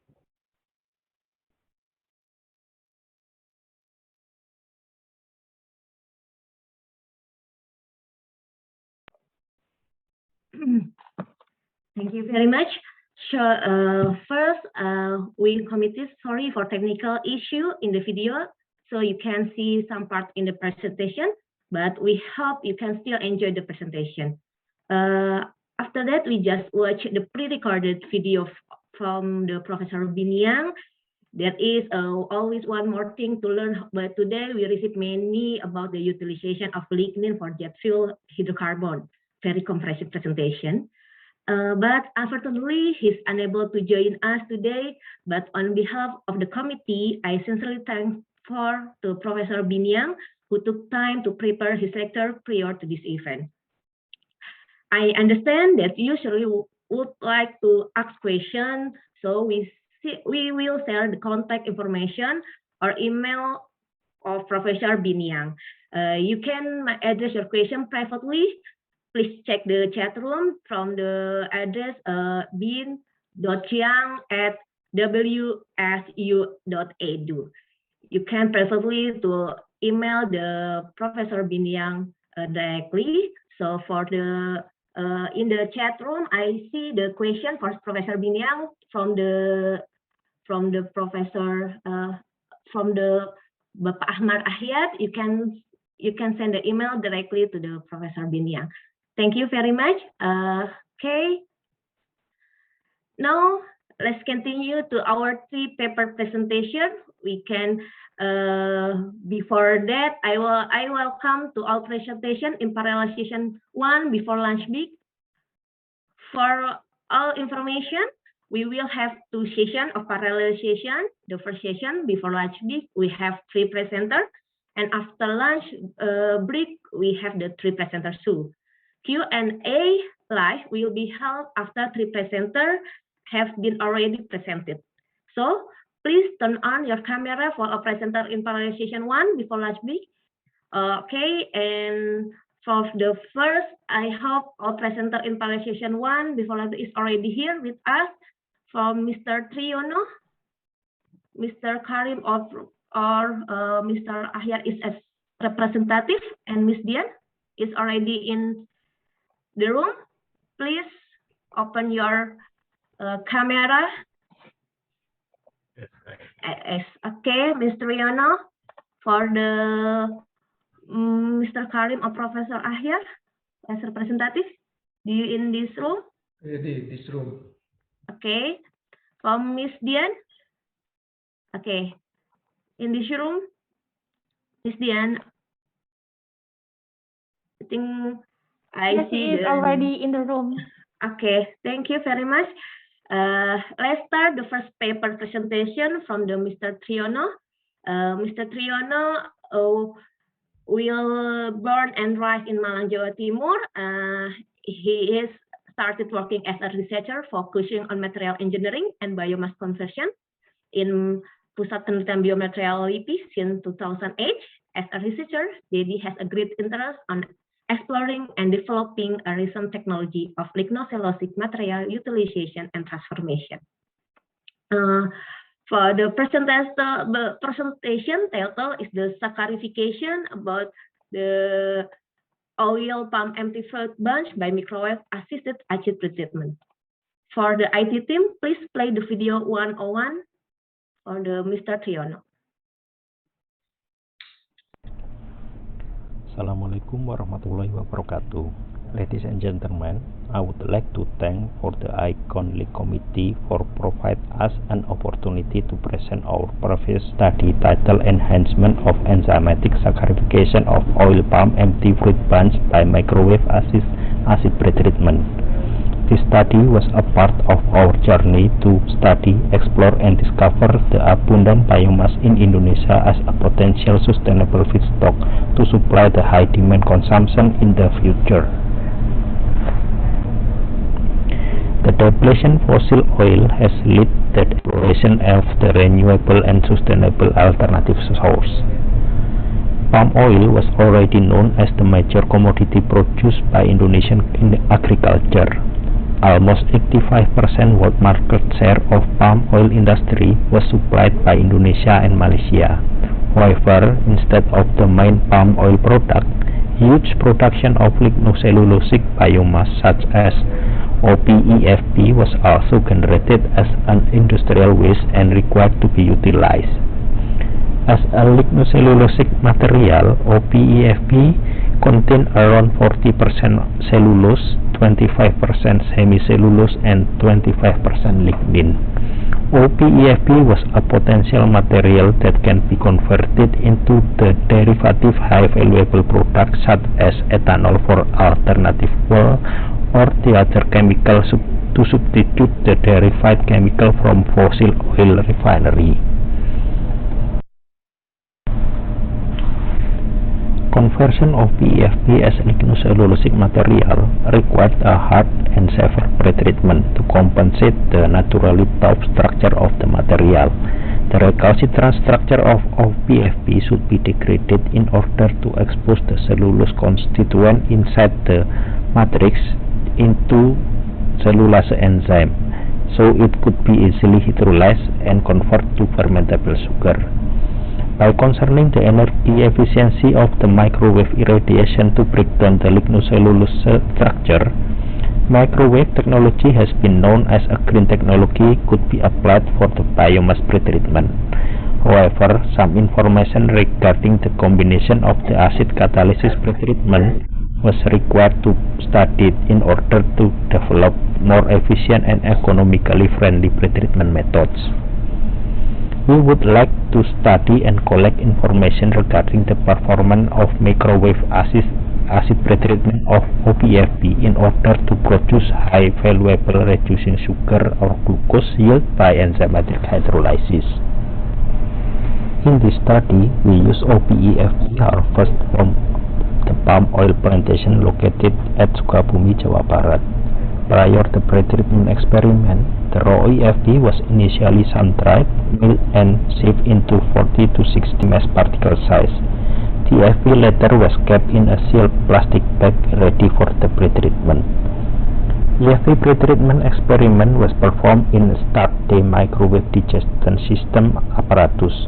We used about 3 gram oven-dried EFP sample and suspended it in 30 ml of 1% acid solution to find 1 to 10 solid liquid ratio. We use malic acid and sulfuric acid. The suspension in the chamber was later installed in the microwave oven and irradiated at designated parameter. The parameter we studied for this pretreatment experiment was the heating temperature, that were 160, 180, and 200 degrees of Celsius, and we studied the heating duration, that were 5, 10, and 15 minutes. After the heating was done, the chamber was later cooled to room temperature and the material was separated by filtration. The aqueous soluble matter was collected and analyzed for the pH and the brown compound content. The retained solid, we call it as pulp, was washed until neutral pH and weighed to determine the solid recovery. The pulp later was saved in the sealed plastic bag ready for enzymatic hydrolysis. To perform the enzymatic hydrolysis, about 1 gram of oven-dried pulp was suspended in 10 ml citric acid buffer solution pH 4.8. To prevent the microbial activity, 1 ml of 2% sodium azide solution was later added to the suspension, followed by 60 ml of 1% micellase enzyme solution to hydrolyze the pulp. The enzymatic hydrolysis was performed at 550 degrees Celsius under 150 rpm shaking for 5 and 10 days incubation. The aqueous soluble sugar was then sampled and analyzed. In this research, we collected and observed several data to study the influence of microwave acid catalytic pretreatment on the sugar yield by enzymatic hydrolysis of OPEFP. As shown in the figure 1, we observe catalytic structural degradation of EFB by 1% acid solution under microwave heating and left the recovered pulp. Sulfuric acid pretreatment recovered about 36 to 60% pulp. Meanwhile, the malic acid recovered more pulp. It's about 53 to 73%. We also observe the influence of heating temperature and duration on the EFB pulp recovery. For both acids studied, we observed that heating temperature gives a significant impact on the EFB degradation. At a higher heating temperature, more EFB was degraded, severely resulted lower recovered pulp. We observed that sulfuric acid pretreated pulp recovery was reduced from 70 to 36% by increasing the heating from 150 degrees Celsius to 200 degrees of Celsius for 10 minutes, as well as the 73 to 53% pulp recovery reduction by malic acid catalysis. However, there was a slightly different impact on the pulp recovery resulted by influence of heating duration from 5 to 15 minutes at 180 degrees Celsius temperature. The different severity of 1% sulfuric acid and 1% malic acid on the EFB degradation also could be observed on the generation of brown compound during pretreatment. As shown in the table 1, we found that the brown compound was generated more by sulfuric acid pretreatment instead of malic acid. The intensity of brown compound was influenced by the heating temperature. Higher pretreatment temperature generated a higher intensity of brown compound. This result was related to our previous slide of pulp recovery data. The final goal of microwave acid pretreatment was to provide the accessibility of cellulose enzyme to reach and hydrolyze the cellulose content and produce the high valuable fermentable sugar. As presented in the figure 2, microwave acid pretreatment of OPEFB was significantly increased the performance of enzymatic hydrolysis pulp and produced high concentration of reducing sugar, especially glucose. Compared to untreated EFB, pretreated EFB pulp produced almost 5 times higher glucose concentration after 5-day incubation. The pretreated EFB at 180 degrees Celsius for 10 minutes by 1% sulfuric acid produced a slightly higher concentration of glucose or reducing sugar compared to 1% malic acid. The influence of heating temperature on glucose and reducing sugar yield corresponding to the cellulose conversion of the microwave acid pretreated EFB was shown in the table 2. The cellulose conversion of the pretreated EFB by 1% sulfuric acid was slightly increased from 79.6 to 84% when the heating temperature was raised from 160 to 180 degrees Celsius. However, at the 200 degrees Celsius heating, the conversion was dropped to 42%. In the other hand, the cellulose conversion of 1% malic acid was significantly increased from 55.9 to 86.5% when the temperature was raised from 160 to 180 degrees of Celsius, and so surprisingly, at the temperature 200 degrees Celsius, the conversion was still remain high at a value of 88%. The influence of heating duration on glucose and reducing sugar yield corresponding to the cellulose conversion of the microwave acid pretreated EFB was shown in table 3. The influence of pretreatment heating duration on cellulose conversion was responded at quite similar as the influence of the heating temperature. At 180 degrees Celsius, heating duration for 5 to 10 minutes was slightly increased the cellulose conversion from the value 83.2 to 84% for sulfuric acid pulp and 84.5 to 86% for malic acid pulp respectively. However, after 15 minutes heating, the cellulose conversion of sulfuric acid pulp was dropped to 73.7%, and the malic acid pulp was increased to the value of 94.9%. From this study, we had some points to be concluded. We studied if the microwave acid pretreatment of EFP successfully increased the performance of micellase enzyme to produce high sugar yield from OPFP.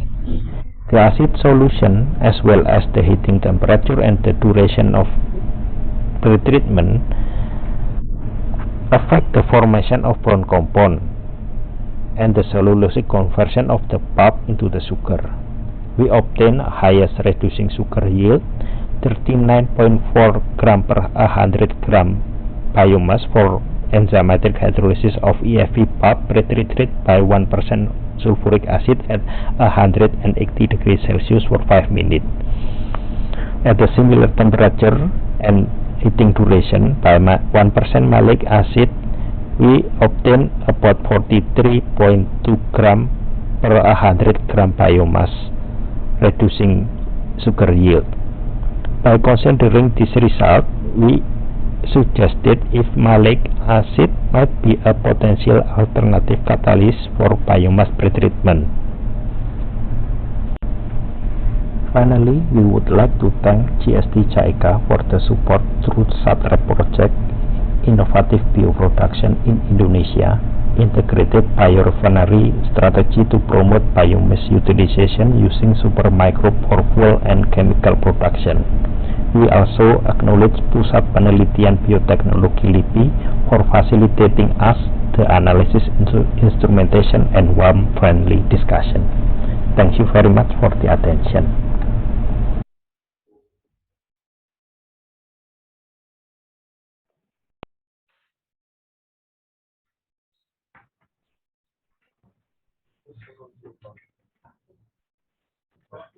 Thank you very much for the question.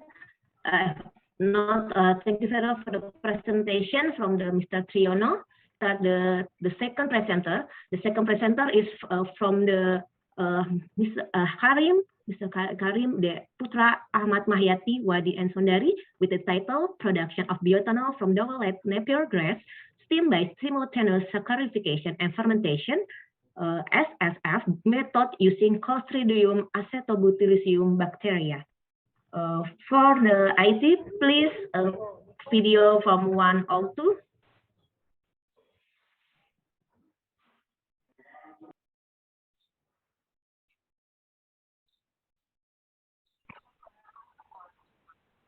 Good morning, ladies and gentlemen. It is an honor to have the opportunity to present our research to the distinguished audience. Today, I am very excited to be here and be the presenter. As you can see on screen, our research topic is production of bioethanol from dwarflet napier grass stems by simultaneous saccharification and fermentation method using Clostridium acetobutyrrhizum bacteria. This research is a collaboration authors, as you can see on the screen. Now, let me give you the brief introduction of our research. As we know, the limited availability of conventional energy sources, such as fossil-based fuels, has become the main energy source throughout human life. Consumption patterns are increasing day by day, and environmental pollution and waste are directly proportional to global warming. This problem is certainly a serious concern for proportional to global warming. Thus, this also encourages academics or research to find alternative source of new energy that are friendly to the environment. We know that in the future approaches of energy source, we need renewable energy such as bioethanol. In second generation bioethanol feedstock, raw materials for bioethanol are referred to cellulosic biomass. We know that there are in animal sector, Penicetum purpureum, or dwarflet napier grass, has a high cellulose content that report 43.15%. But it is generally an underutilized plant, other than being used as fodder for ruminants, because there are still 10 until 15% of the portion that is not consumed or lived by ruminants. If properly processed, it can produce bioethanol. This research using SSF method. So the objective of this study are first to determine the optimum condition of fermentation by SSF method using Clostridium acetobacterium bacteria. Second, to know the production of bioethanol from dwarflet napier grass stems based on condition optimum of fermentation. This is material and methods was conducted at the biochemistry laboratory, Department of Chemistry, Hasanuddin University. This is study is purely experimental, which is as follows. You can take a look at this scheme on the screen. The conversion of lignocellulose biomass into fuel ethanol require several process steps. First, pretreatment. Pretreatment process prior to fermentation that is accompanied by removal of lignin that followed that can be toxic for fermenting microorganisms. That is in this method, the process using sodium hydroxide 3% and continued bleached with hydrogen peroxide 3%.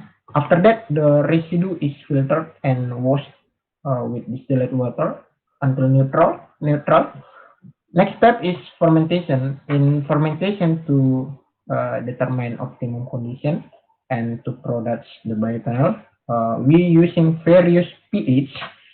There are pH 5, 5.5, 6, 6.5, and pH 7. That pH adjusted by buffer phosphate and continued to ferment it in a Sager incubator for various days from day 6 to day 12. After we know the optimum condition, we continue to know the production of bioethanol based condition optimum of fermentation. So result and discussion. This is the determination graph of lignocellulose. As we know before, the pretreatment aims to remove lignin in the sample, so that the result showed an increase in cellulose content. That is from 24.43% to 75.37%. The increase in cellulose occurred because the lignin content decreased to 0.6 and 19%, which was originally 3.66 and 9%. A significant decrease in levels also occurred in hemicellulose from 71.88% to 24.01%. So that after pretreatment, we know that the cellulose has been separated from lignocellulose complex and increased its amorphous fraction. Thus, this biopolymer is ready for its hydrolysis into glucose units, or even for its direct conversion into ethanol. We know that SSF is a fermentation method that using the help of microbes such as Clostridium acetobacterium bacteria, which can produce enzymes that can simultaneously hydrolyze cellulose into glucose and convert it into bioethanol in one step. After that, to increase the bioethanol content, we got it the purification. Now I will show you the table of effect of time and pH and optimum pH of fermentation on bioethanol content. As you can see on screen, from the experiment, we come up with a result that pH 6.5 and day 10 has the highest level of bioethanol. This is the graphic of previous table. We know that all treatments of pH on day 6 to day 8 call it fossilized, that increase of bioethanol are very slow, in which the microbes are still adjusting to the environmental conditions. And on the day 8 to 10th, call it exponential phase, that during this phase, the increased cell growth rate is proportional to the concentration of cell at the time which bioethanol content at day 10. Next, at day 12, concentration of ethanol products has been decreased and relatively constant. That means this is deep phase. Bioethanol production in this research was carried out using the same steps in the fermentation media by adding 68 grams of cellulose flour substrate with a total fermentation volume of 1500 and 115 milliliter of Clostridium acetobutylicum bacterial inoculum media, then adjusting the pH using buffer phosphate. The media was grown in a shaker incubator at 37 degrees Celsius at a speed of 150 RPM for 10 days. So that we get the refractive index of bioethanol data at the production stage, which is this equation would give us 86.25% as the bioethanol content of the obtained bioethanol sample. This is the chromatogram ethanol standard with 99.8%, and chromatogram of bioethanol sample after purification. We got the difference in peak retention time in standard ethanol chromatograms and distillate result might occur because the ethanol product is not very pure. The peaks that detect are contaminants such as acetic acid and other organic compounds, both products bioethanol from the byproduct of bioethanol. Finally, after our experiment and research, we have concluded first dwarf red Napier grass stem with cellulose content after the lignification is 75.37% and hemicellulose was 24.01% and lignin was 0.61 and 19%. Second, the optimum fermentation conditions were obtained at pH 6.5 and fermentation time for 10 days, with bioethanol production levels obtained at 86.25%. So that the conclusion of this work that dwarflet Napier grass has the potential to products in the form of bioethanol as a renewable energy resource in the future. Well, that is all for now. Thanks for your great attention. I hope you have a nice day. Assalamualaikum warahmatullahi wabarakatuh and good morning. Yeah, thank you for the second presenter. I remind you for the Q&A will be held live. This is after this third speaker. We have the third speaker with the Miss Dian Anggraini Indrawan with the author, the Novitri Hastuti, Dian Anggraini Indrawan, Lisna Evianti, Santio Wibowo, Saptadi Darmawan, with the title Microscopic Analysis of Activated Carbon, addition to the poor structure of bamboo paper. This is the short bio from the Dian Anggraini Indrawan for the presenter, born and raised in Bogor, and her bachelor and master degree from Institut Pertanian Bogor.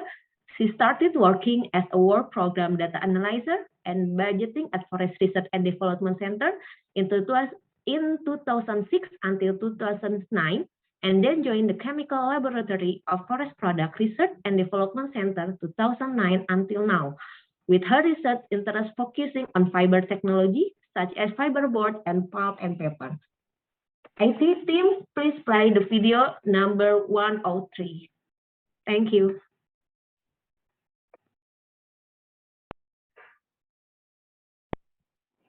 Good morning, distinguished audience. It is a pleasure for me to present our work entitled Microscopic Analysis of Activated Carbon Addition to the Pore Structure of Bamboo Paper. This paper is the result of our work team. There are Ms. Novi, Ms. Lisna, Mr. Santio, Mr. Saptadi, and I, Dian Anggraini. As an introduction, I will start with the potential source of fibers from bamboo other than wood. Paper is very important in our daily life, particularly for wrapping stuff and so on. Our previous work about making bamboo paper for food wrapping. One of the challenges of food wrapping paper is how it can maintain the quality of food, and we found the properties of activated carbon to absorb small particles by its porous structure may be helped to improve the paper performance. Then we tried to add activated carbon into bamboo fibers matrix and observed the performance for wrapping carrots. Results indicated that bamboo paper relatively has a good properties after activated carbon addition in maintaining the food nutrition. Here is the picture of carrots, the foodstuff that we used during the experimental. After 14 days of experimental, the nutrition level of calcium, natrium, vitamin C, and beta-carotene of carrots relatively well maintained, which wrapped by bamboo paper with nano-activated carbon. However, during the experimental, we only focus on the physical properties of bamboo paper and activated carbon individually, as well as the physical properties of bamboo paper with activated carbon. Therefore, in this work, we try to observe deeper about pore structure of bamboo paper after activated carbon addition, because pore structure may influence the transport of air and small particles released from the surrounding environment. So the objective of the study is to analyze microscopically the change of pore structure of bamboo paper prior and after activated carbon addition. Here's the method. We passed pulping method by chemical process. Pulping was carried out by Kraft method using natrium hydroxide 10.5%. Ratio of pulp to the solution was 1:8. Pulping was conditioned at 100 degrees Celsius for 2 hours. Activated carbon obtained by carbonizing sawdust in 400 to 500 degrees Celsius and activated by water vapor in 800 degrees Celsius for 70 minutes. Then we cast the formula to get pulp sheet, and then we observed the differences of paper spore structure among the paper with and without activated carbon. We have 4 treatments of observed paper, which are paper made of bamboo fibers only, 1:0, paper made of bamboo fibers and activated carbon in ratio 1:1, 1:2, and 2:1, and denoted as respective ratios. Next is the apparatus that we use to analyze pore structure of bamboo paper. First one is scanning electron microscope, or SEM. We use SEM to observe the differences of surface morphology among the paper that used activated carbon and bamboo fibers only. The second one, we use surface area analyzer to observe the size of paper spores using PET method. Here is the characteristic of activated carbon, and we compare it with the Indonesian standard about activated carbon. In general, our activated carbon properties was in good accordance with the minimum requirements of the standard except for S content. It was higher than 10%. Here is the results of SEM analysis. On the upper side, we can see that paper made of full bamboo fibers has fibers orientation randomly with large cavities between the adjacent fibers. In the bottom side, paper with activated carbon in ratio of fibers to activated carbon 1:1, or denoted as F1C1, has smaller cavities or pores between the adjacent fibers. The yellow arrows pointed to the insertion of activated carbon between the fibers orientation. Next, we see in the upper side, when we add larger ratio of activated carbon than bamboo fibers, F1C2, we got a very dark paper color. We see under SEM that the yellow arrows are pointed to the presence of activated carbon that filled the cavities between the fibers. In addition, when we put larger ratio of fibers than activated carbon, F2C1, we found a very dense fibers appearance under SEM analysis, as well as the smaller cavities between the fibers can still be found, and some activated carbon were inserted between the cavities, which are pointed by yellow arrows. However, these cavities are relatively smaller than paper made of bamboo fibers only, F1C0. Next is surface area analysis. Based on the analysis in ratio of fibers to activated carbon 1:1, F1C1, the highest surface area can be obtained and smallest average pore diameter can be achieved. When larger ratio of activated carbon was applied, F1C2, the surface area decreased, and in contrast, the average pore diameter and micropore volume increased. It might be caused by the presence of porous structure of activated carbon affecting the surface area and paper's pore structure.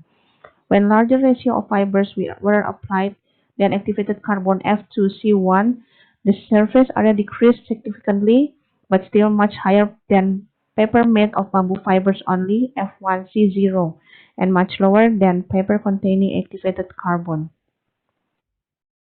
In conclusion, let me sum up the main points. The addition of activated carbon gives a large surface area to the bamboo paper matrices. The ratio of bamboo fibers and activated carbon, which gives the largest surface area and smallest micropore volume, was 1:1. When a higher ratio of activated carbon applied, surface area decreased, but pore diameter and micropore volume increased. When ratio of fibers higher than activated carbon, surface area drastically decreased, and both of micropore volume and pore diameter slightly decreased.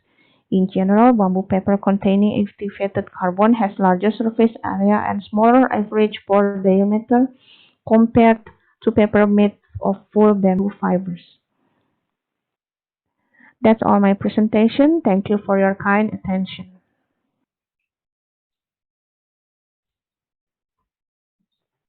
Okay, thank you very much for Ms. Dia for the pre-recorded presentation. This is the time for the Q&A live session.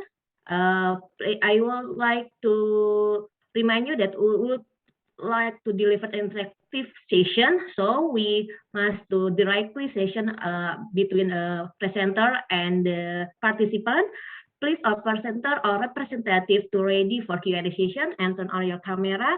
And I see in the chat box is have two questions for the Mr. Dedi Triyono. Please, Mr. Bapak Sunardi and Ibu Ina Wirnarni. Bapak Sunardi first to turn off the camera.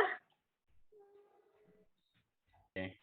Yes, Pak Sunardi, you can directly to ask to the Mr. Dedi Triyono about your question.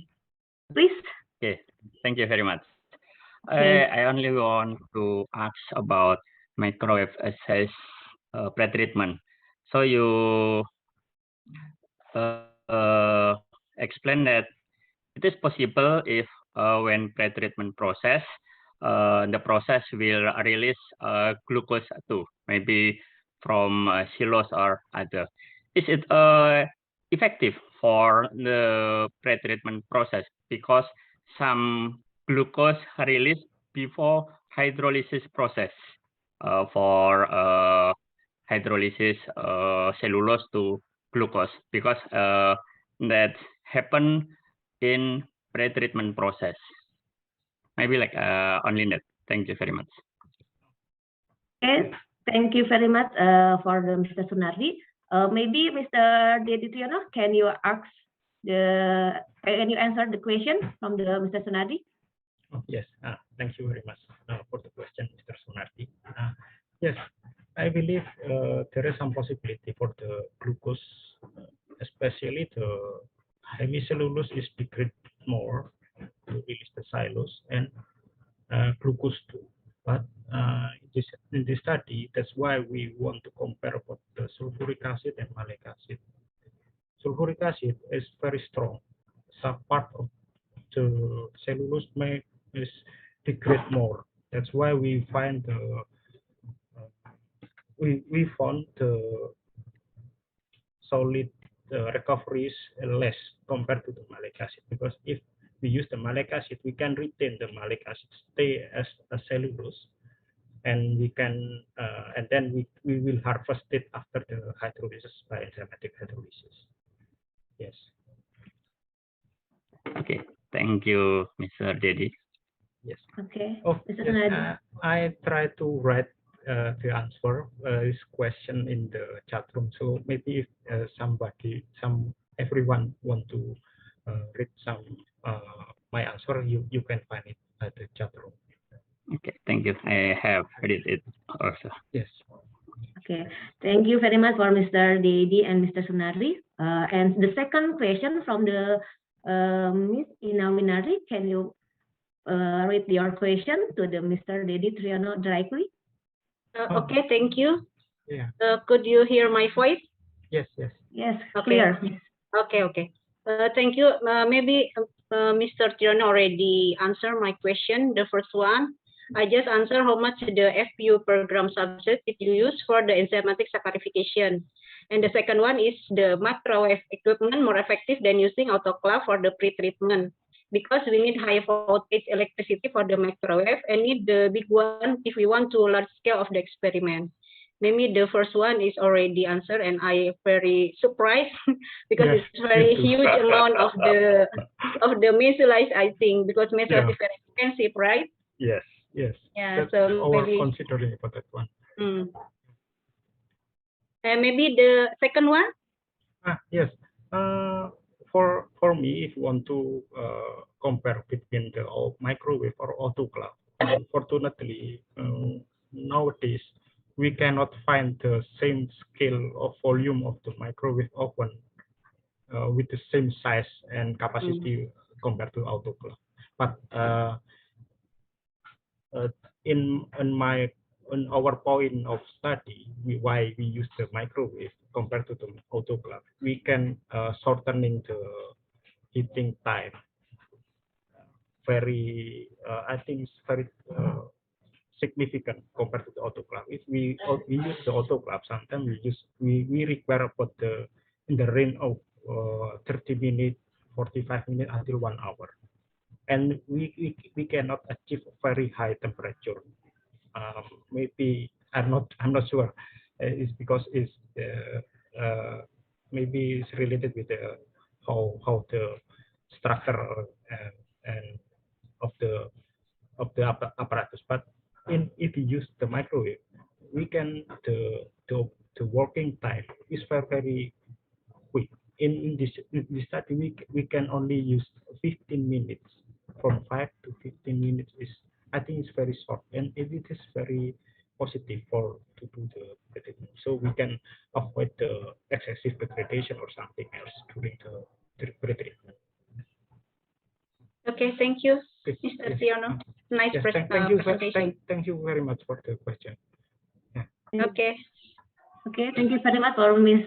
Inawinari and Mr. Dedi Triano for the answer and for the question. And maybe we have enough one question or two questions to the Q&A live. Please raise your hand with the icon in your yes, with right hand or open your speaker. Anyone in here to ask question to another presenter? Okay. Okay, Professor Ishermiati. Yeah, Professor Ishermiati. Yeah, please. Okay, thank you very much. Yeah, I would like to ask a question to the second presenter.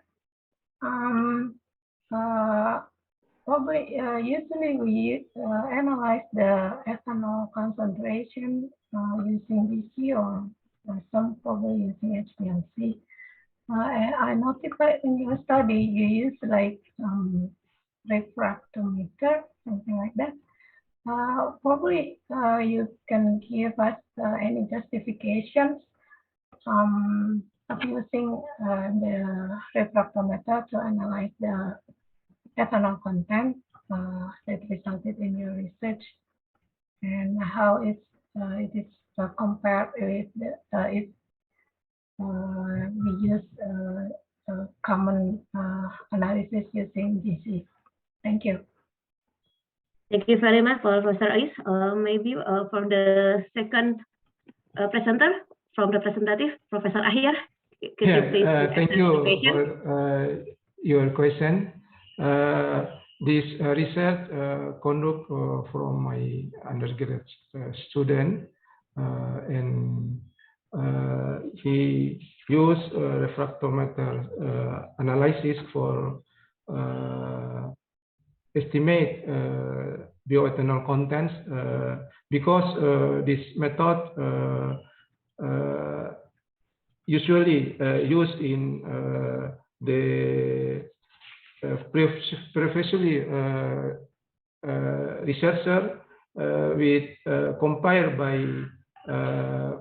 ethanol standard by different concentration and estimate refractive index and use linear regression to estimate level of bioethanol from refractive index from bioethanol sample. This method is basic standard for estimate the level of bioethanol with standard ethanol to estimate level of bioethanol from the sample. Yes. Okay. Professor Ais, Thank any? Okay. Thank you very much Thank you for the explanation. Okay. Thank you. Okay. Thank you very much, Professor Ahyar and Mr. Ais. Please, sorry, Mr. Dedi, please mute your. Okay. For the last question for in this session, I think from the Miss Faria, could you please question? Yeah, thank you very much for our presenters for the very interesting presentation. I would like to ask to presenter from ID 103. I want to ask what is the specific characterization of activated carbon. I mean, activated carbon have a different types based on the pore size, like nanopores, micropores, mesopores, and micropores. In this research, what kind of activated carbon did you produce? And second one, what is the main function of activated carbon? Just to absorb the moisture, or activated carbon to prevent the oxidation of the food? That's all for my question. Thank you. Thank you, Ms. Faria. Maybe Ms. Dian, can you answer the question? Yes, I would like to answer question number 2. The activated carbon is besides to absorb the air, it's also to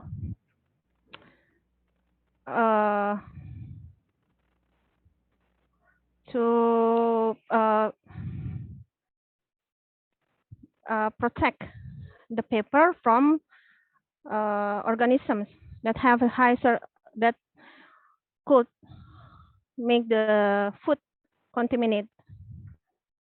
For question number 1, I would like to have from Ms. Novi.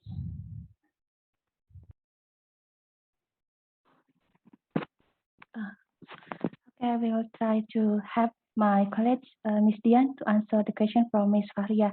Thank you for your kind attention. At first, this study is driven by our previous study that we use nano-active activated carbon in wrapping paper. And the result from our previous study exhibited the presence of activated carbon could help the quality nutrient of food maintain as well. As your question, what the specific characterization of activated carbon? At first, of course, the porous structure of its morphological structure of activated carbon. However, if we put the higher activated carbon, any structural changes in our paper. Therefore, by this study, we can conclude that the base ratio of activated carbon and fiber is 1:1. And the function of activated carbon, besides to give the larger surface area of the paper and as well as to give the change of our structural paper by forming the targeted structure of pore. We hope that the pore structure can be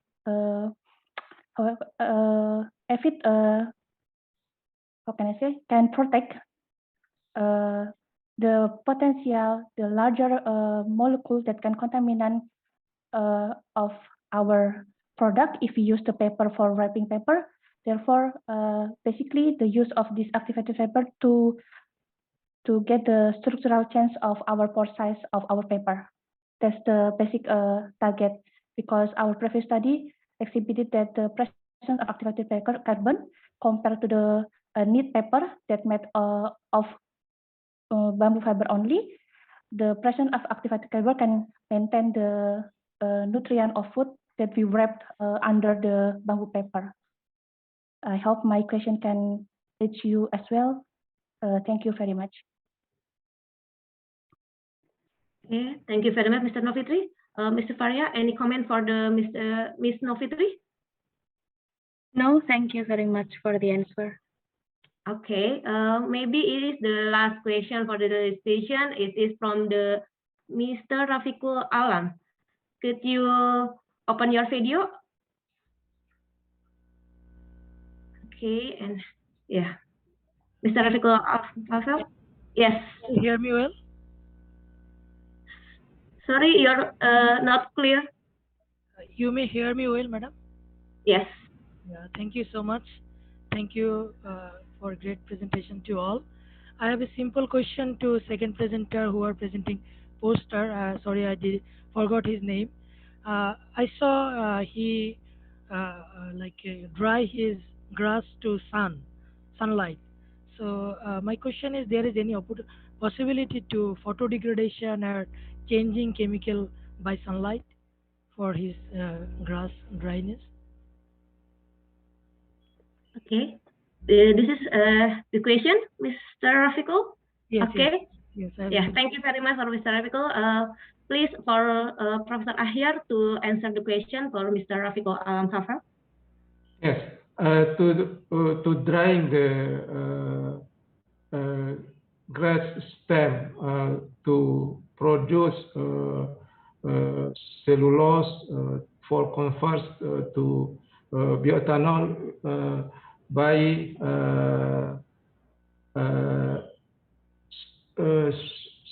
small light, not the height, like I think not the degradation for chemical contents of the grass stem, not degradation for chemical contents in grass stems. I think that's. Thank you. Thank you so much. Okay, thank you, Mr. Ahyar. Any comment from Mr. Favel for the answer from the Professor Ahyar? No, I have no more question to. Thank you so much for informing.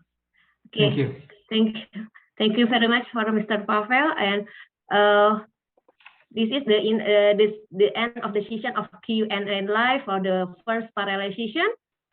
Before lunch break, we remind you to still in this break room. However, if you leave this breakout room, you can rejoin to the main room before, and the committee will guide you to this breakout room again. However, I hope all participants, particularly all presenters in parallel session 2, Ms. Cornia or Professor Ahyar as representative, Ms. Anita and Mr. Fahroji can be join the session parallel session 2 on time at 1:30 p.m. Thank you very much for your attention. We can lunch break. We still in the break room, or? Yeah, you can still in the break room, Professor. Thank you. You can rejoin again if you want to leave the break room.